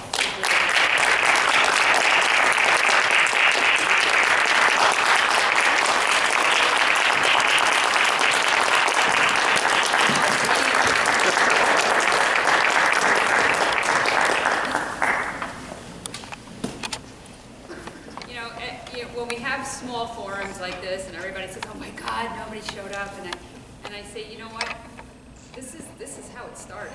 You know, we started with, I spoke in living rooms with 5 mothers who then talked to their friends, who then talked to their friends. And it doesn't take much. And everybody keeps saying, what are the numbers? What are the numbers going to be? What are the numbers going to be? And I really want us to start getting away from, I know that the focus has always been on the numbers, how many numbers, because those numbers have afforded us the right to have the power to take action and have the power to actually make these changes. So it's not, the huge piece of it and the whole start of it was just simply protecting kids. But really, what ended up happening is we realized that with all of us protecting our kids together, now all of a sudden we had power to actually change things. That it wasn't just, okay, I'm just individually protecting my child, and she's just individually protecting her child. All of a sudden it was, well, wait a minute, well, we're all doing this all together. Now all of a sudden we're a voting bloc. Now all of a sudden we're this giant voice of 250,000 people that are all saying the exact same thing and saying what it is that we find unacceptable in our kids' classrooms and what we want to see in our kids' classrooms. And then suddenly it was, okay, wait a minute, we better start listening to them, because that's a lot of people, and that's never happened before. In this entire country, this is a movement that we haven't seen probably since the 60s, and maybe not even then. This movement now is going across the entire world. There's been articles of opt-out movements that are in every single country in the world, because people have had enough. Because they got greedy. They started off by saying, this testing company that was making a lot of money, and we'll start testing, and wait a minute, you know what, if we generate this false narrative of failure, we could actually get a charter school. And then you hear of New Orleans, where they were celebrating the hurricane because they got to sweep through and change the entire city to charter schools. So then this narrative of failure became something that they recognize as something that they could make money on. It's always about money, everything. Whenever we talk about anything, it always goes down to money. Who's making the money off this? Who's benefiting from this? What are they getting out of it? Anyone who talks to us and is supporting when they write an op-ed or when they talk about Common Core and testing as something positive, first thing we do is say, where are they getting the money from? Because and we have yet to find somebody who just supports all of it, all the reforms, that isn't benefiting from it. That it doesn't have a tutoring company, that doesn't have some kind of charter school investment going on, that doesn't have an investment in the testing company themselves. So it all goes down to money, unfortunately, that's what it all is about. And this year, as this movement has progressed, again, when I talk about getting away from, the whole concept of, well, we have to get the numbers, and everybody's like crazy about I look at it that, first of all, we don't need that many to disrupt the test. You really don't. I mean, last year, if we had 100,000, that would have disrupted the test. If we had 150,000, disrupt the test. Okay, we got a million, and that was amazing, and it pushed the changes faster than we thought we could get. Okay, we have a new chancellor because we had 240,000 opt-outs. That's right. Because now, when NYSE puts out an action alert, and we get all these people acting in concert to send letters, that actually has an impact. When I make a phone call to a legislator, they get a little nervous that I'm calling them, and what do you want? And oh my God, what do I have to do? You know, that's only because I have the backup of all those opt-out people. That's it. They wouldn't take my call if we had 10,000 opt-outs. Okay, so that's what it does. It affords us the power to make these changes. So that's what continuing this movement, why do I care? If a parent really just says, I'm opting in, okay, you know, you can opt in, but why am I spending 3 nights a week traveling around and all of us coming out and still, you know, banging our heads against the wall and trying to get this message out there? Again, it's because we know that through the opt-out movement, we can get these changes, and not just long-term. Could we have gotten these changes anyway through advocacy? Probably not, but maybe over years. I don't have years. I have a 4th grader and a 7th grader who have been in this for 4 years. My younger one, this is all he's known. And I hate that this is all, I hate that all he's known for math is modules. It's the only thing he knows. That when he comes home and says, oh, we read the book, what was the book I said that he read? The Mouse, one of the mouse books. And I said, oh my God, you read that book? Like, I was actually really excited about it. And thinking, oh wow, they read a real, honest-to-God book. And then he pulled it out of his backpack. It was 2 dittos. It was an excerpt of the book. And to him, that was the book. Because that's what our kids are now growing up thinking is normal. And that's the kind of thing that I hate, that I can't fix it in time for him, or my older one in 7th grade. And that's why the numbers matter, because the more opt-outs we have, that's the faster this can get done, the faster we can do something about this. So Betty Rosa, the opt-out numbers, now we have somebody in place. We have somebody in place that actually could bring these changes soon. But she needs us behind her with the opt-out numbers, because the opt-out numbers show all the people that she's going to now have to push along. It shows them this is what they want. When everybody opts back in, everybody's saying, everything's fine. This is all okay. And the most annoying thing is when state ed comes along and tweaks this and tweaks that and adjusts this a tiny bit and then says, come on, meet us halfway, give us your kids. I'm not giving you my kids. My kids are not the bargaining chip.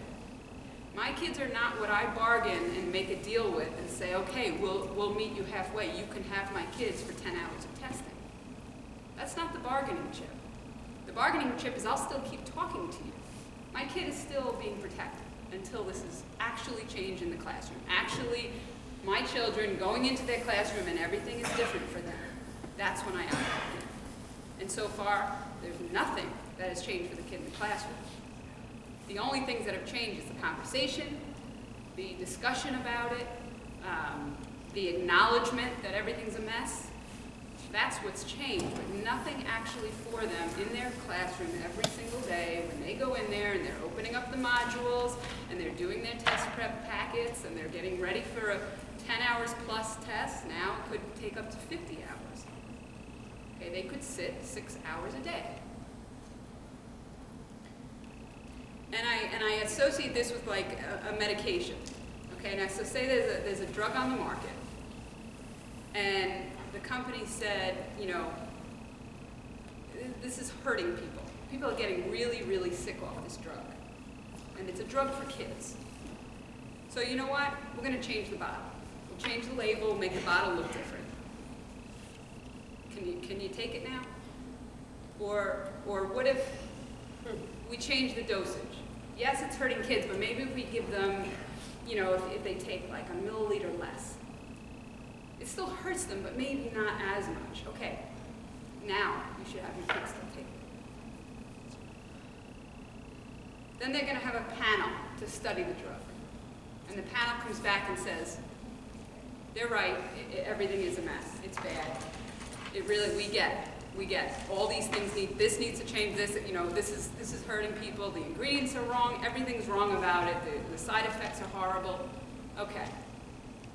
We're going to change it. We have a timeline. We'll change it in a few years. Okay? This year we'll do this next year, and by like year 3 it'll be fine. But you should have your kids take it now, while we're fixing it. Keep taking it. Okay, that's exactly what they're telling us to do. And then they say, and we're not going to punish the doctors when they give it to the kids and the kids get sick. So now you can take it, right? Because your doctor won't be punished. Okay, again, our kids are not to be barked at. They are not the pawn in this. They are not the you know, what we give them while they're talking about these changes. And I want to make sure we, you know, if there's any questions that we can answer some questions. I just want to read something that, you know,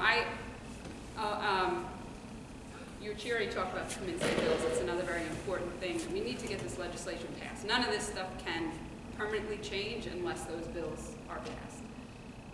And the reason why we have a shot now with the Kaminsky bills, more so than, I mean, there's been some good bills out there. You know, there's been the Republican Assembly, they've always been, you know, working with us and putting bills out. The reason why this is different is because of the way our political system works. If it's not introduced by a majority party, it really doesn't have a shot. Okay, so they can introduce something, but it doesn't even get off the assembly floor. That's the problem. This bill can actually get out of the assembly. And the thing that makes this a little different is Todd Kaminsky is also running for a special election Senate race. Happy birthday, Doris! Happy birthday! Woohoo! He's running for Dean Skelos' seat in the Senate. So not only do we have a shot at this passing the Assembly, but there's actually a shot of it passing in the Senate, which is something we've never had before, because so far we've had Flanagan and Marcelino and the rest of our senators, mostly on Long Island, is where the Senate power is, and they are firmly against us, 100%. So there has been no chance ever, even if it's a bill from the Assembly, Republicans, it still will never pass those guys. They want this stuff. They get way too much money out of the reformer groups and the hedge funders. So this is why these bills now actually stand a chance for once. So that, along with Betty Rosa, you know, we are moving the needle. We are starting to see that our influence has now picked up steam. Our influence can actually put in permanent changes, hopefully this year or next year. So that's why I really urge people to stick with it. I know it's exhausting. You kind of want to just say, let's opt back in so we just don't have to deal with this anymore. I would love to. You know, I would love to say that I don't need to be doing this anymore. I would love to have my life back, honestly. But you know what? This is just too important, and it's my kids. So that's what drives me, and that's what keeps, you know, all of us just going out over and over and over again, because this is about our kids. Sure.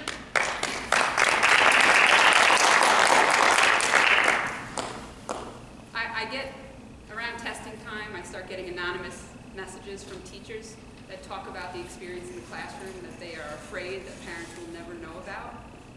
A lot of times because they're instructed not to talk to parents about it. Kids crying, the administration, believe it or not, will say, don't go reporting that to the parents, okay? If the kid says it, that's one thing. Don't you say anything. So unfortunately, parents don't quite have a real picture of what testing days are like. So I wanted to give parents an idea, a glimpse into what it would be like to sit there in the classroom to take these tests as a young elementary school child. So this is actually mostly words that I put together from all these stories that teachers send me, and this is mild compared to some of the stories that I've gotten that I'm not looking forward to testing days because I know that I'll be on my couch crying through half the 2 weeks because that's how bad the stories that are sent to me actually are. Strip away all the rhetoric, all the political battles, the union battles, all the money. What do you have left? A child who as young as 8 is taken into a room stripped of wall art and colorful learning tools by teachers and school administrators whose normally warm, jovial, and friendly behavior has been replaced by solemn looks of concern. Yes, some concern for themselves, how these children do on these assessments will be published in local papers, go on their permanent records, and can make or break their careers. But most of that concern is for that of their students, their children, whom they are charged with protecting, who are about to be thrown to the wolves. As these youngest learners take their seats, they're given stern instructions that are antithetical to a normal elementary school classroom. No speaking, no noise, no looking around, no asking for help on questions. The child begins to get nervous. This nervousness is making them feel like they have to use the bathroom, but they were just told that going to the bathroom was a really big deal. The test begins. They believe the test is very important. Their teachers, parents and teachers told them not to worry, that it doesn't matter, but they know it does. They know their teacher has been preparing them for it all year. They desperately want to please their teachers and parents. They begin reading the questions. They don't understand what they're reading. The reading passage is 3 grade levels above their own. They don't understand the questions either. There seems to be 2 right answers for every question. Panic creeps in. A classmate begins crying. This causes another to cry. The teacher tries to calm them down, but the teacher herself has tears in her eyes as well. An hour and a half go by while the child struggles to complete questions that were designed to fail 70% of her and her classmates. She has a special education classmate that will have to endure a grueling 3 hours of testing, as he has double time. The test is finally over. Unfortunately, this is just one day. This child will have to repeat this event 5 more times over the next 2 weeks. The teacher doesn't bother with normal instruction over these 2 weeks. The children just can't endure anymore. That's the reality that is still in place. There is no change to that. That was a story true of last year, and it will be true of this year. Will we have the same numbers? I don't know.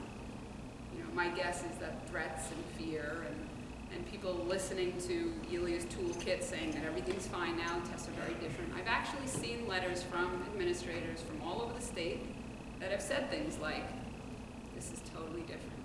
These are teacher-created tests. These are Questar tests. The questions are much much less. Now your kids can sit for as long as they need to, which I'm not sure why that is a factor that makes parents say, oh, excellent. Excellent, they can sit through lunch. And that's also a test. 90 minutes wasn't long enough. But there are going to be people that listen. I just want to say one thing that's really significant about what she said. As far as students asking questions, I begin my classes, teachers begin their classes trying to get students to feel free enough to ask us anything and not believe that anything is a stupid question. We say it all the time in the beginning. There is no stupid question. Ask us whatever you need to ask us. I'm here, use me, research, and then in April, after you've established this relationship, after children trust you, do not ask me any question. I cannot, and so of course they ask me. But that's when I became a conscientious objector. Because my ELL students was saying to me, Mrs. Davino, I don't understand this.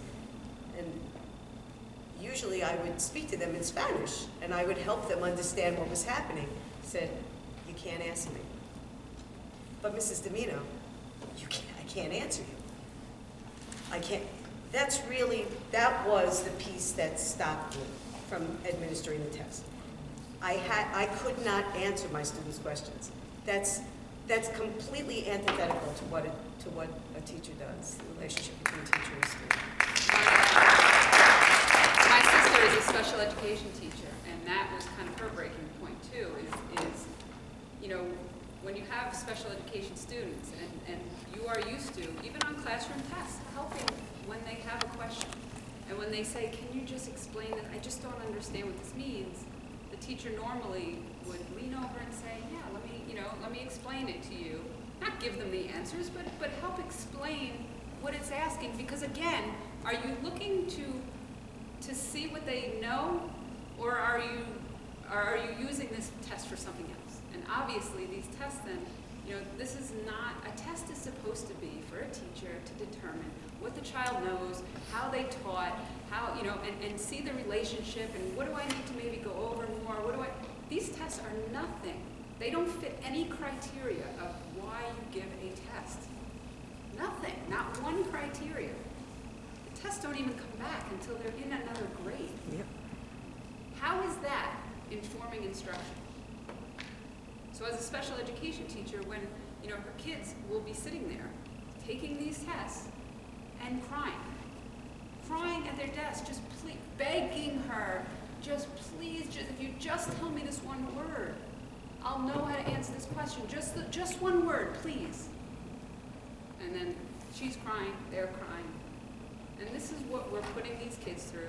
And nobody has a choice in as a teacher, as far as they have to live through this experience. These kids are being put through this experience, but they don't have to be.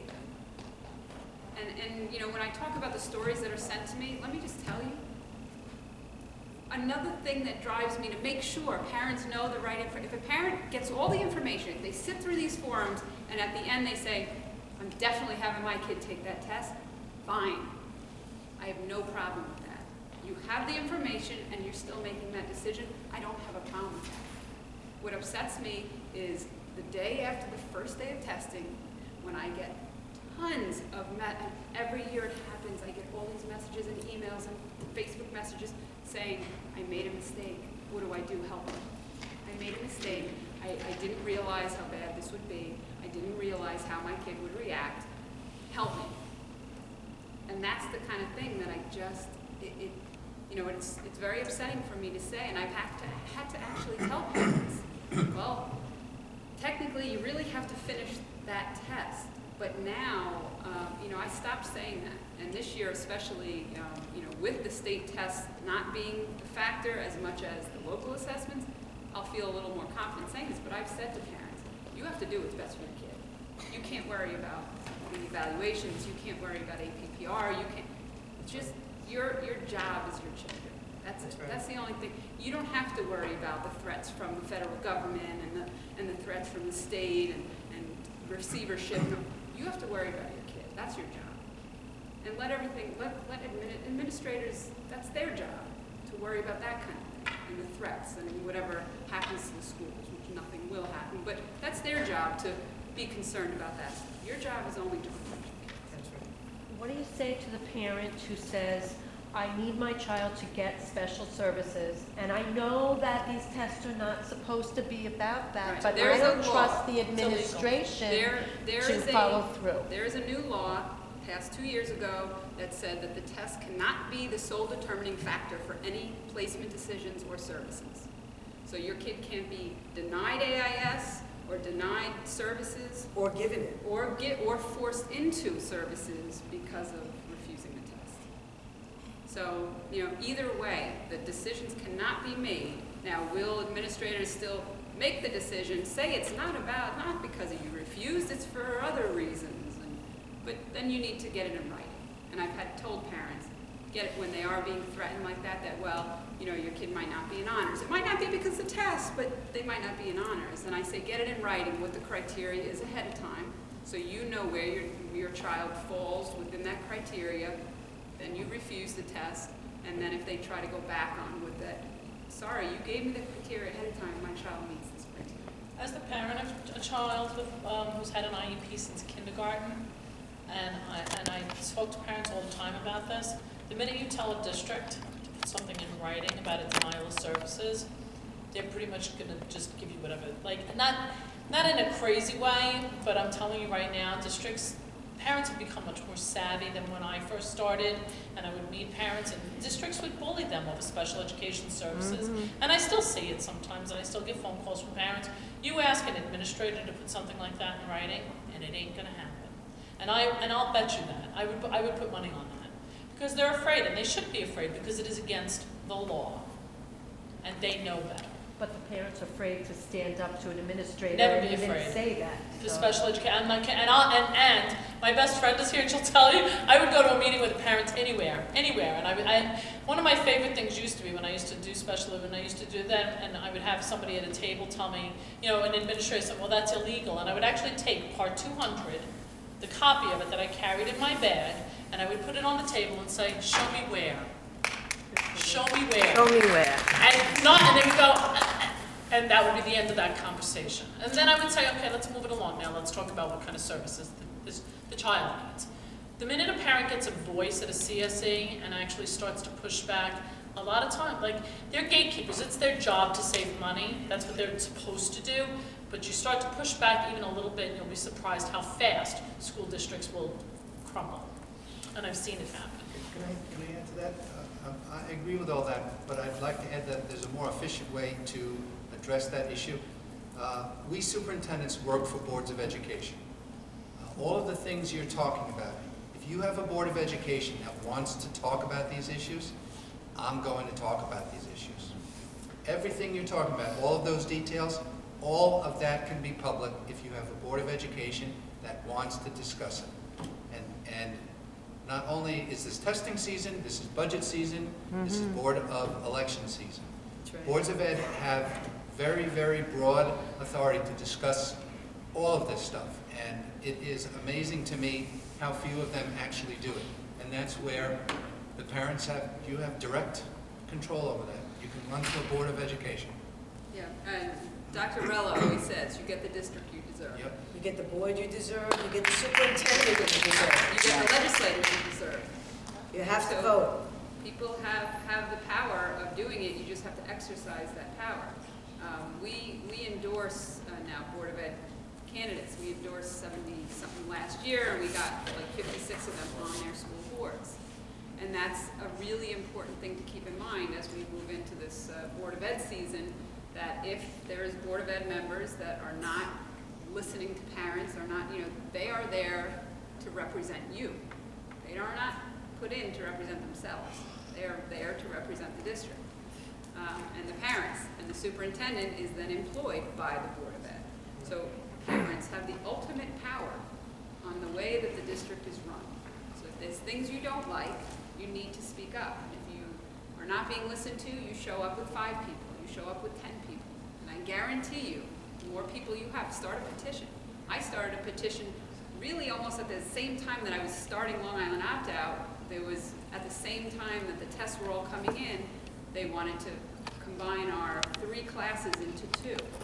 So they did for 1 year, and then I started a petition to separate it back into 3 because we went from a 17-kid class up to almost 30, and it was, along with the testing, and in 4th grade it was too much.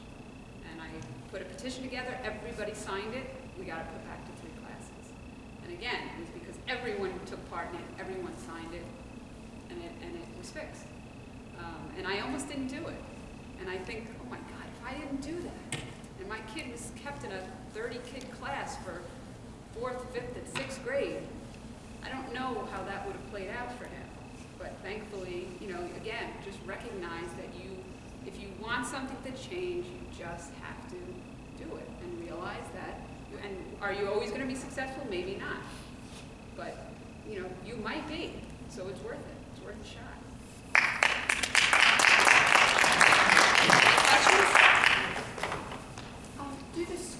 Does the school district have to participate in the modules?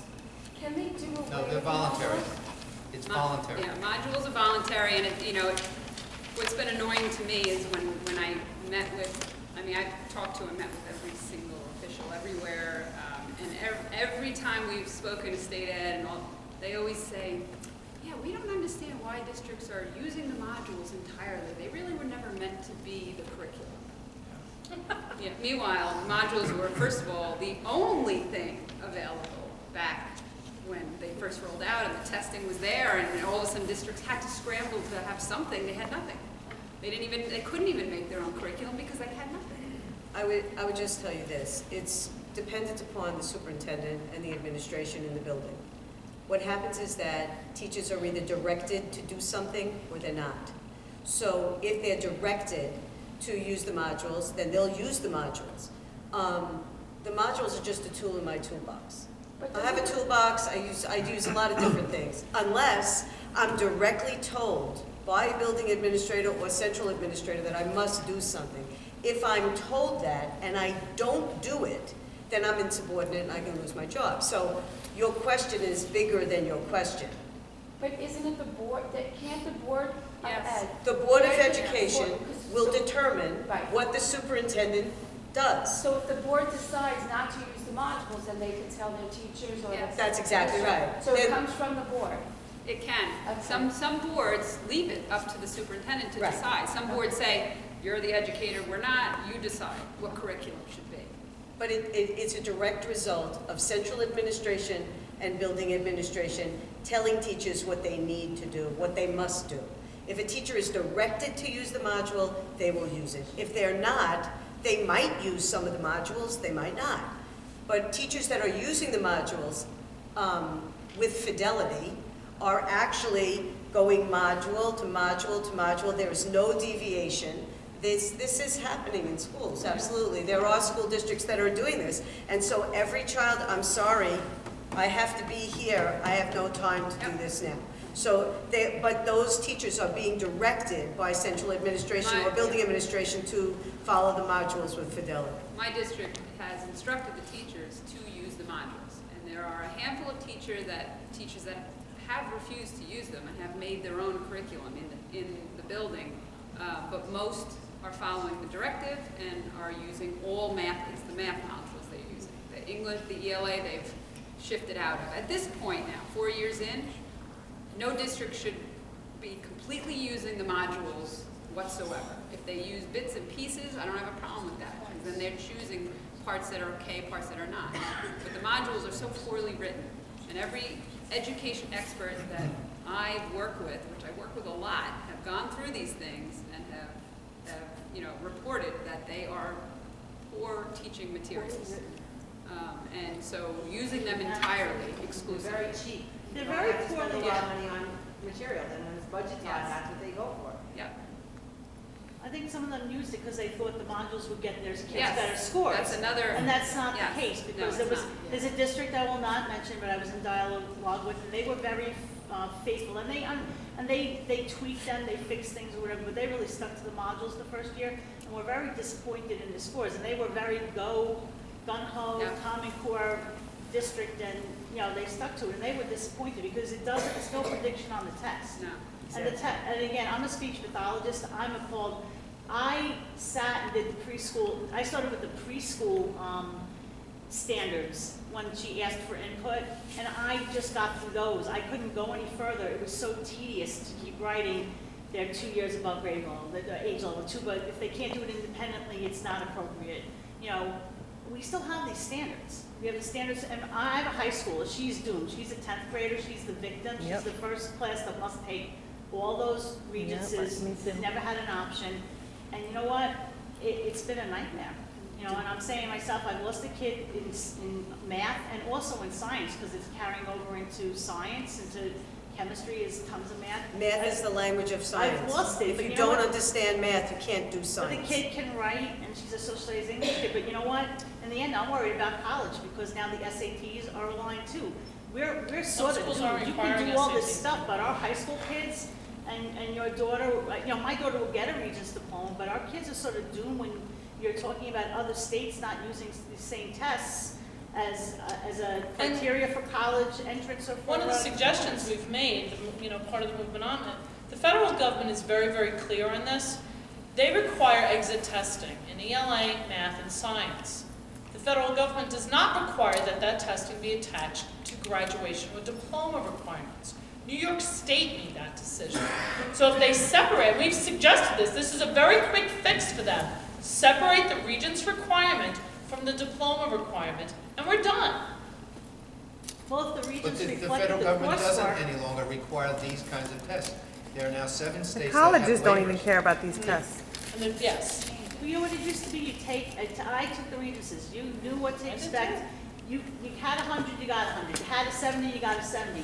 There was none of this. No, now you get a 70, you get 100. Yeah, there's none of this scoring stuff. There's none of this manipulation. And you know what? Statistically Crazy.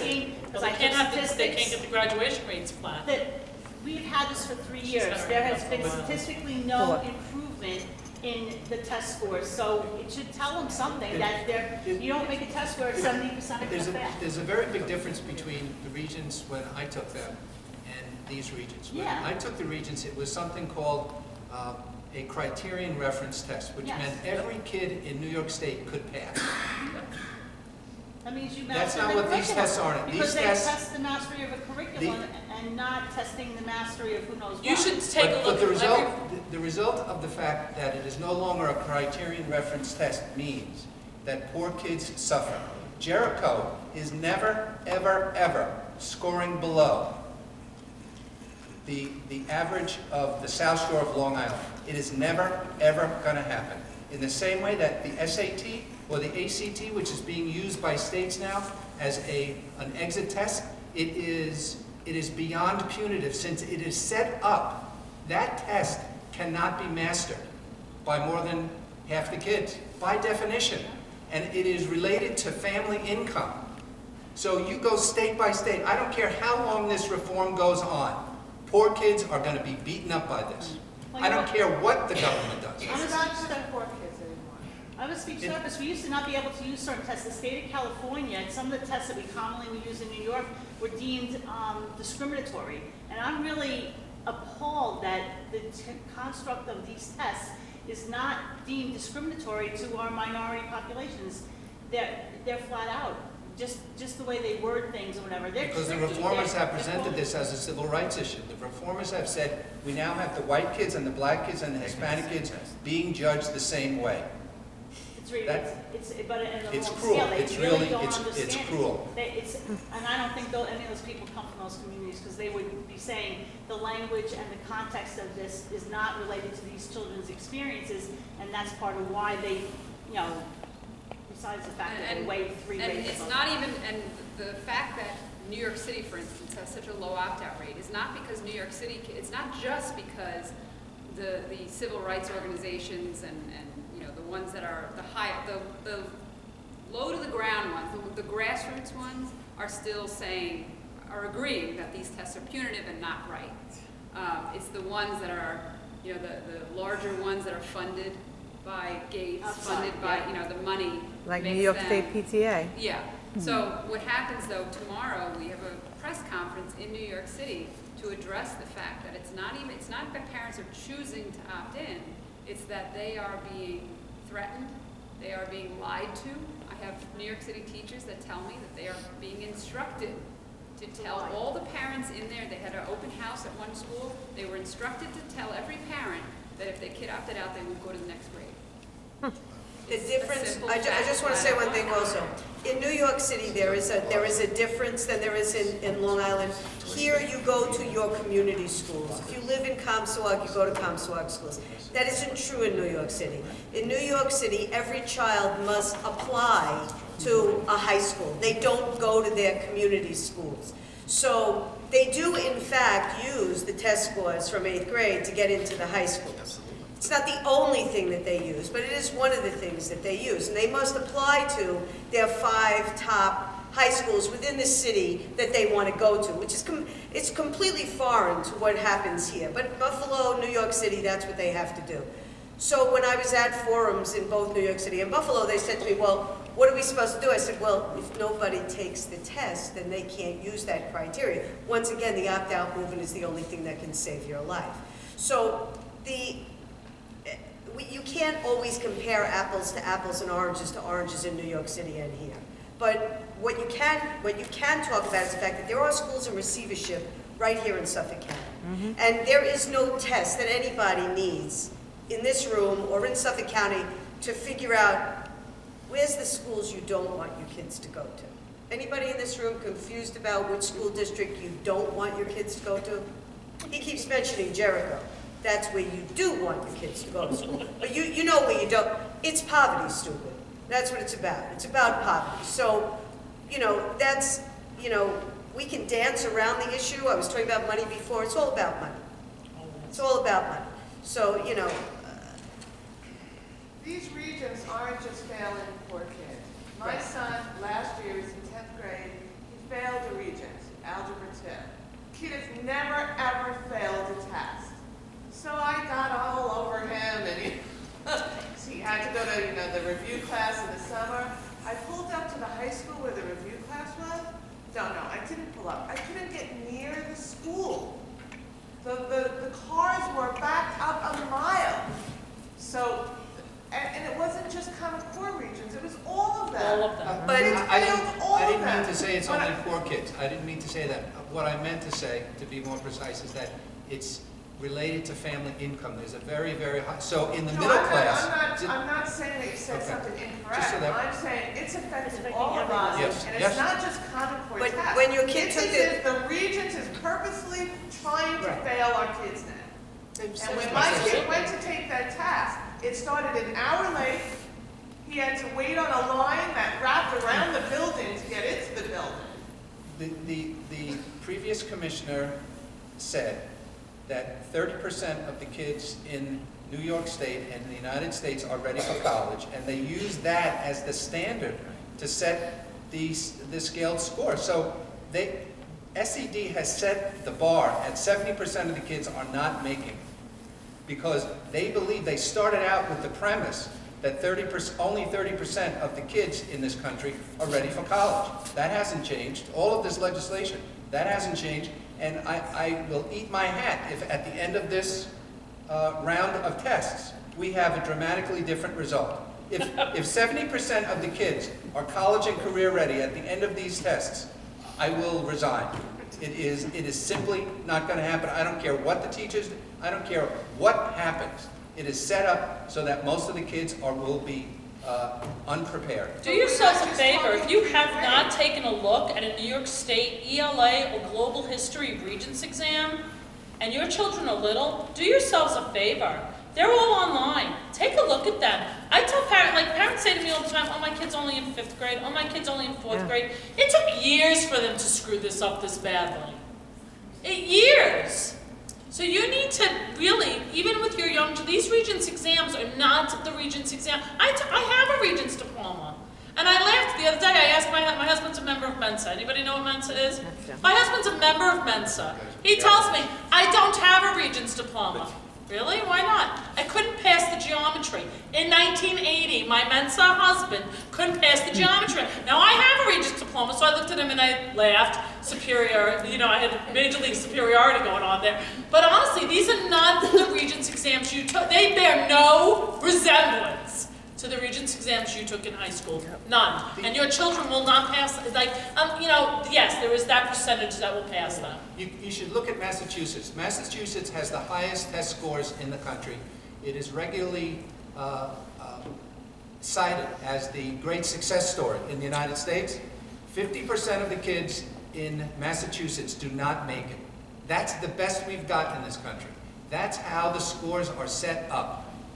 That's what's killing public education. That's the story of failure. The best state in this country, half the kids aren't ready. She's had her hand up for the longest time. I'm going to get back to something that you mentioned about the modules. Something that Jeanette said, there's a big picture here, opt-out numbers and getting legislation passed, but there are also small issues that we can take care of by attending Board of Education meetings. We have a new board, new members of the board compared to last year. There are some positive changes that are happening. We have an election coming up. We have people willing to run. So, I know there's not a lot of us here tonight. I'm speaking about Connecticut in particular. But spread the word around. If you don't like the modules, if you don't like what you see coming home for homework, get together with your friends. Sign a petition. Come to the Board of Education meetings. I've met personally with Dean Middleman, the Director of Curriculum. I've spoken to him. I know Pam's spoken with him. So get together. If we all speak up at the same time, no one likes what we see coming home. If we all get together and speak up, then they'll know, okay, they want changes. Like you were saying, the Board of Ed, the superintendent listens to the Board of Ed. So we gotta let the Board of Ed know that this is what we want. We have to protect our kids, and this is what we want. I go to Board of Ed meetings. I go to every board workshop and every Board of Ed meeting, and usually I'm the only one in the audience. There's 1 or 2 people in the audience, and they just go on about their agenda. They talk about what they're going to talk about. When 25 parents show up, they stop everything. When 100 parents show up, they're getting chairs, they're handing out waters, they're really nervous. And usually that happens when something happens in sports, right? That's usually when but it can happen with homework, it can happen with modules. I mean, sports is not the only reason to show up at a board meeting. You know, if you show up, the board has to listen to you, because they want to get elected. And they'll make the superintendent do what you want them to do. Especially this time of year. Yes, absolutely. This is the time of year that when you want to demand something, this is the time to do it. Something. What you said is why I'm here. My son is in 5th grade, and I think I have a good grip on the 3 through 8 tests. But I'm starting to hear a lot now about regions. And I have a Regents diploma. My brother doesn't because he was an electrician, went to BOCES, As it whatever. should be, as it should be. I didn't have a problem with Regents. I had friends who did not do well with standardized tests that were like freaked out about it. But why am I hearing so much now that's different about Regents? They've changed them. How? Teachers no longer make the exams. It used to be years ago, you used to have teachers that would go up to Albany. They'd get people from all over the state. They'd go up to Albany and make the test, and that would be the end of it. It's not like that anymore. And it was Now criterion-based. It's criterion-based, but they'll tell you that it's criterion-based now. That's not the point. The point now is people are making money. Test corporations are making these tests now. Teachers are not making the tests. If you look at the test, I don't even have a problem with the test being hard. I don't even have a problem with people failing the test. I don't have a problem with anybody's kid failing the test. At least we have review classes in our districts, and you can take the test again, right? Well, all I'm saying is I don't have a problem with that. I don't have a problem with it being hard. Hard isn't a bad thing when you're in 10th, 11th, and 12th grade. Hard's bad when you're in 3rd, 4th, and 5th grade. Right. That's what we're talking about. Right. But as far as the Regents exams are concerned, also, most of the people that I know that in our neighborhoods, they're paying for tutors. They can pay for tutors for their kids to get through the test. The problem is that we don't know what's on the tests. We used to know what was on the test. This is the, you're going to talk about, the way that, you're going to talk about relationships, symbiotic relationships, mutualistic relationships. We know that relationships and their impact on the environment are going to be on the test. So that's, you know what to teach. If I don't know what's going to be on the test, how can I possibly get your kid ready for the test? I create my final exam, and then I make my coursework to fit that final exam. I know what I have to teach throughout the year in order for students to be ready for that test. And if in fact I've done a good job of teaching that core curriculum, the majority of my students will pass, right? Some will fail, some will get 100. Excuse me? Even if you know what's on the test, even if you know the yellow kangaroo did this and what do you think he thought, how does a child answer that? Well, the problem is that the problem is with multiple choice questions, is that there is no room for you to answer. It's all multiple choice, and 2 out of 4 of the questions are so similar that it's almost impossible for you to pick the right answer. So I'm not judging what you know. I'm not judging whether or not it was taught well. I'm judging whether or not you can deal with the tricks. Are you adept at trickery? Can you get, so that's why we're saying it's not the test that you knew. When I took a test, when I took Regents exams, I wasn't fooled at all. I either knew the answer or I didn't know the answer. That's not what's happening now. And I also want to tell you, you took a social study, I don't know how old you are, I took a social studies Regents. Right, yeah, One. I graduated in Okay? 1990. I took a social study, I graduated in 1980, I took a social studies Regents. One, I got 100 on it, and I remember it clearly, I took 1 social studies Regents. Could I add something Not in else to 1980, this? About the But- testing? I'm sorry. Go ahead, I'm sorry. There have been a number of studies done of kids and cheating and their attitudes about cheating on standardized tests. And it's pretty common now for kids to tell surveyors that they do not regard cheating as immoral. This is a very corrupting process because the kids understand that this is a political process, and if they want to get a friggin' job, they have got to do whatever they need to do to pass the test. They know it's a game of musical chairs, And they will tell surveys, I'm talking about kids who are at Harvard, will tell you that passing these tests to them involves cheating. Everybody does it, and it's not immoral because that's how it works. That's something that's never talked about. That is an awful message for a kid to have from a school. That cheating is just what learning is about. Do you want your kids exposed to that? But I also can tell you, and this is something as part of, I travel with Jeanette and the opt-out movement, but separately from that, I get email constantly from parents of children who have taken, I have a parent, I right off the top of my head right now, the ELA Regents 8 times, the Global History Regents 6 times. I had a kid that testified at the assembly, at Suffolk County Assembly a little over a month ago, has failed 22 Regents exams totally. And this is a kid with a learning disability, so I do say there's a difference there, but even the gen ed kid who is struggling through those, and what we're looking for here, I'm looking for a vocational pathway.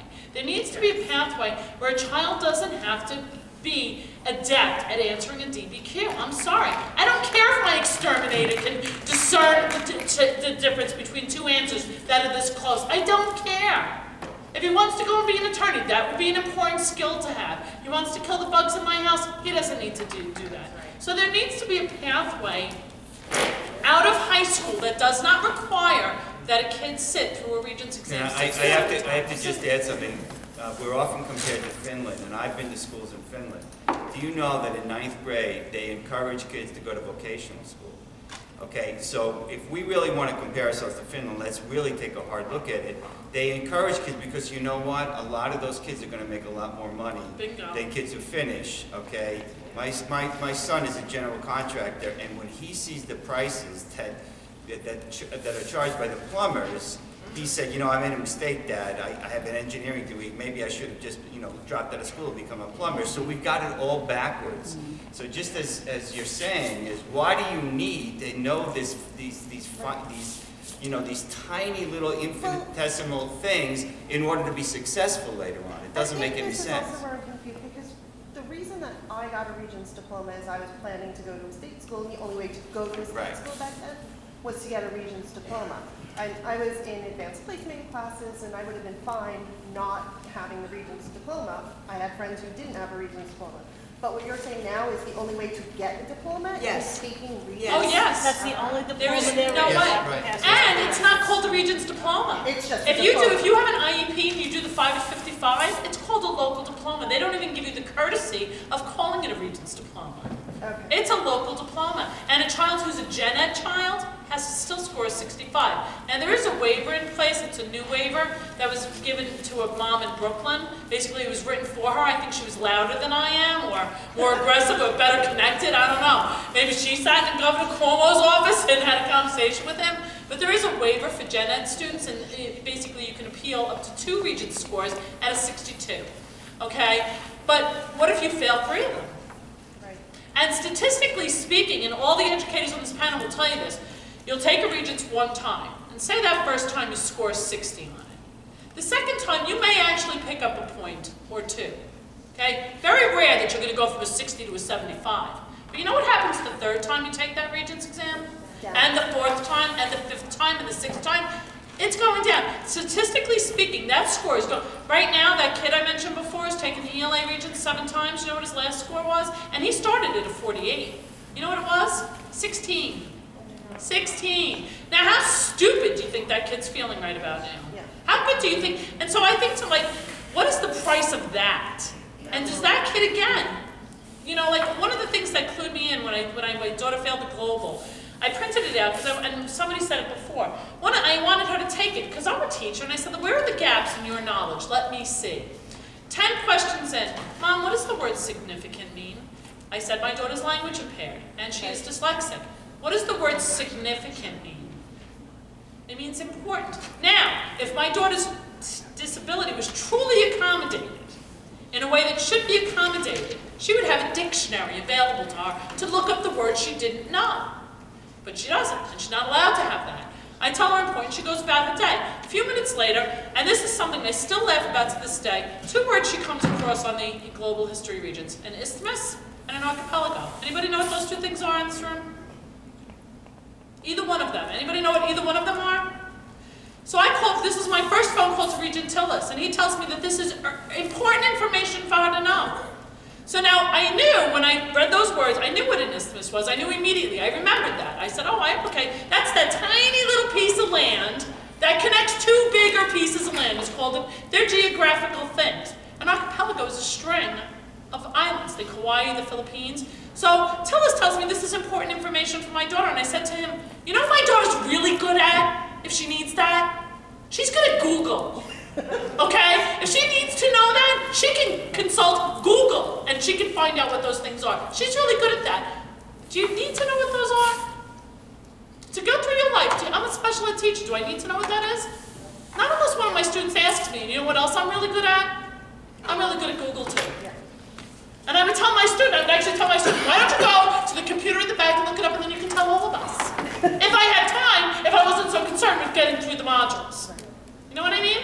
And I would tell my student, go look that up. And then you can tell all of us what that is. We'll put it on the smartboard, give us a picture. But that's what you're dealing with.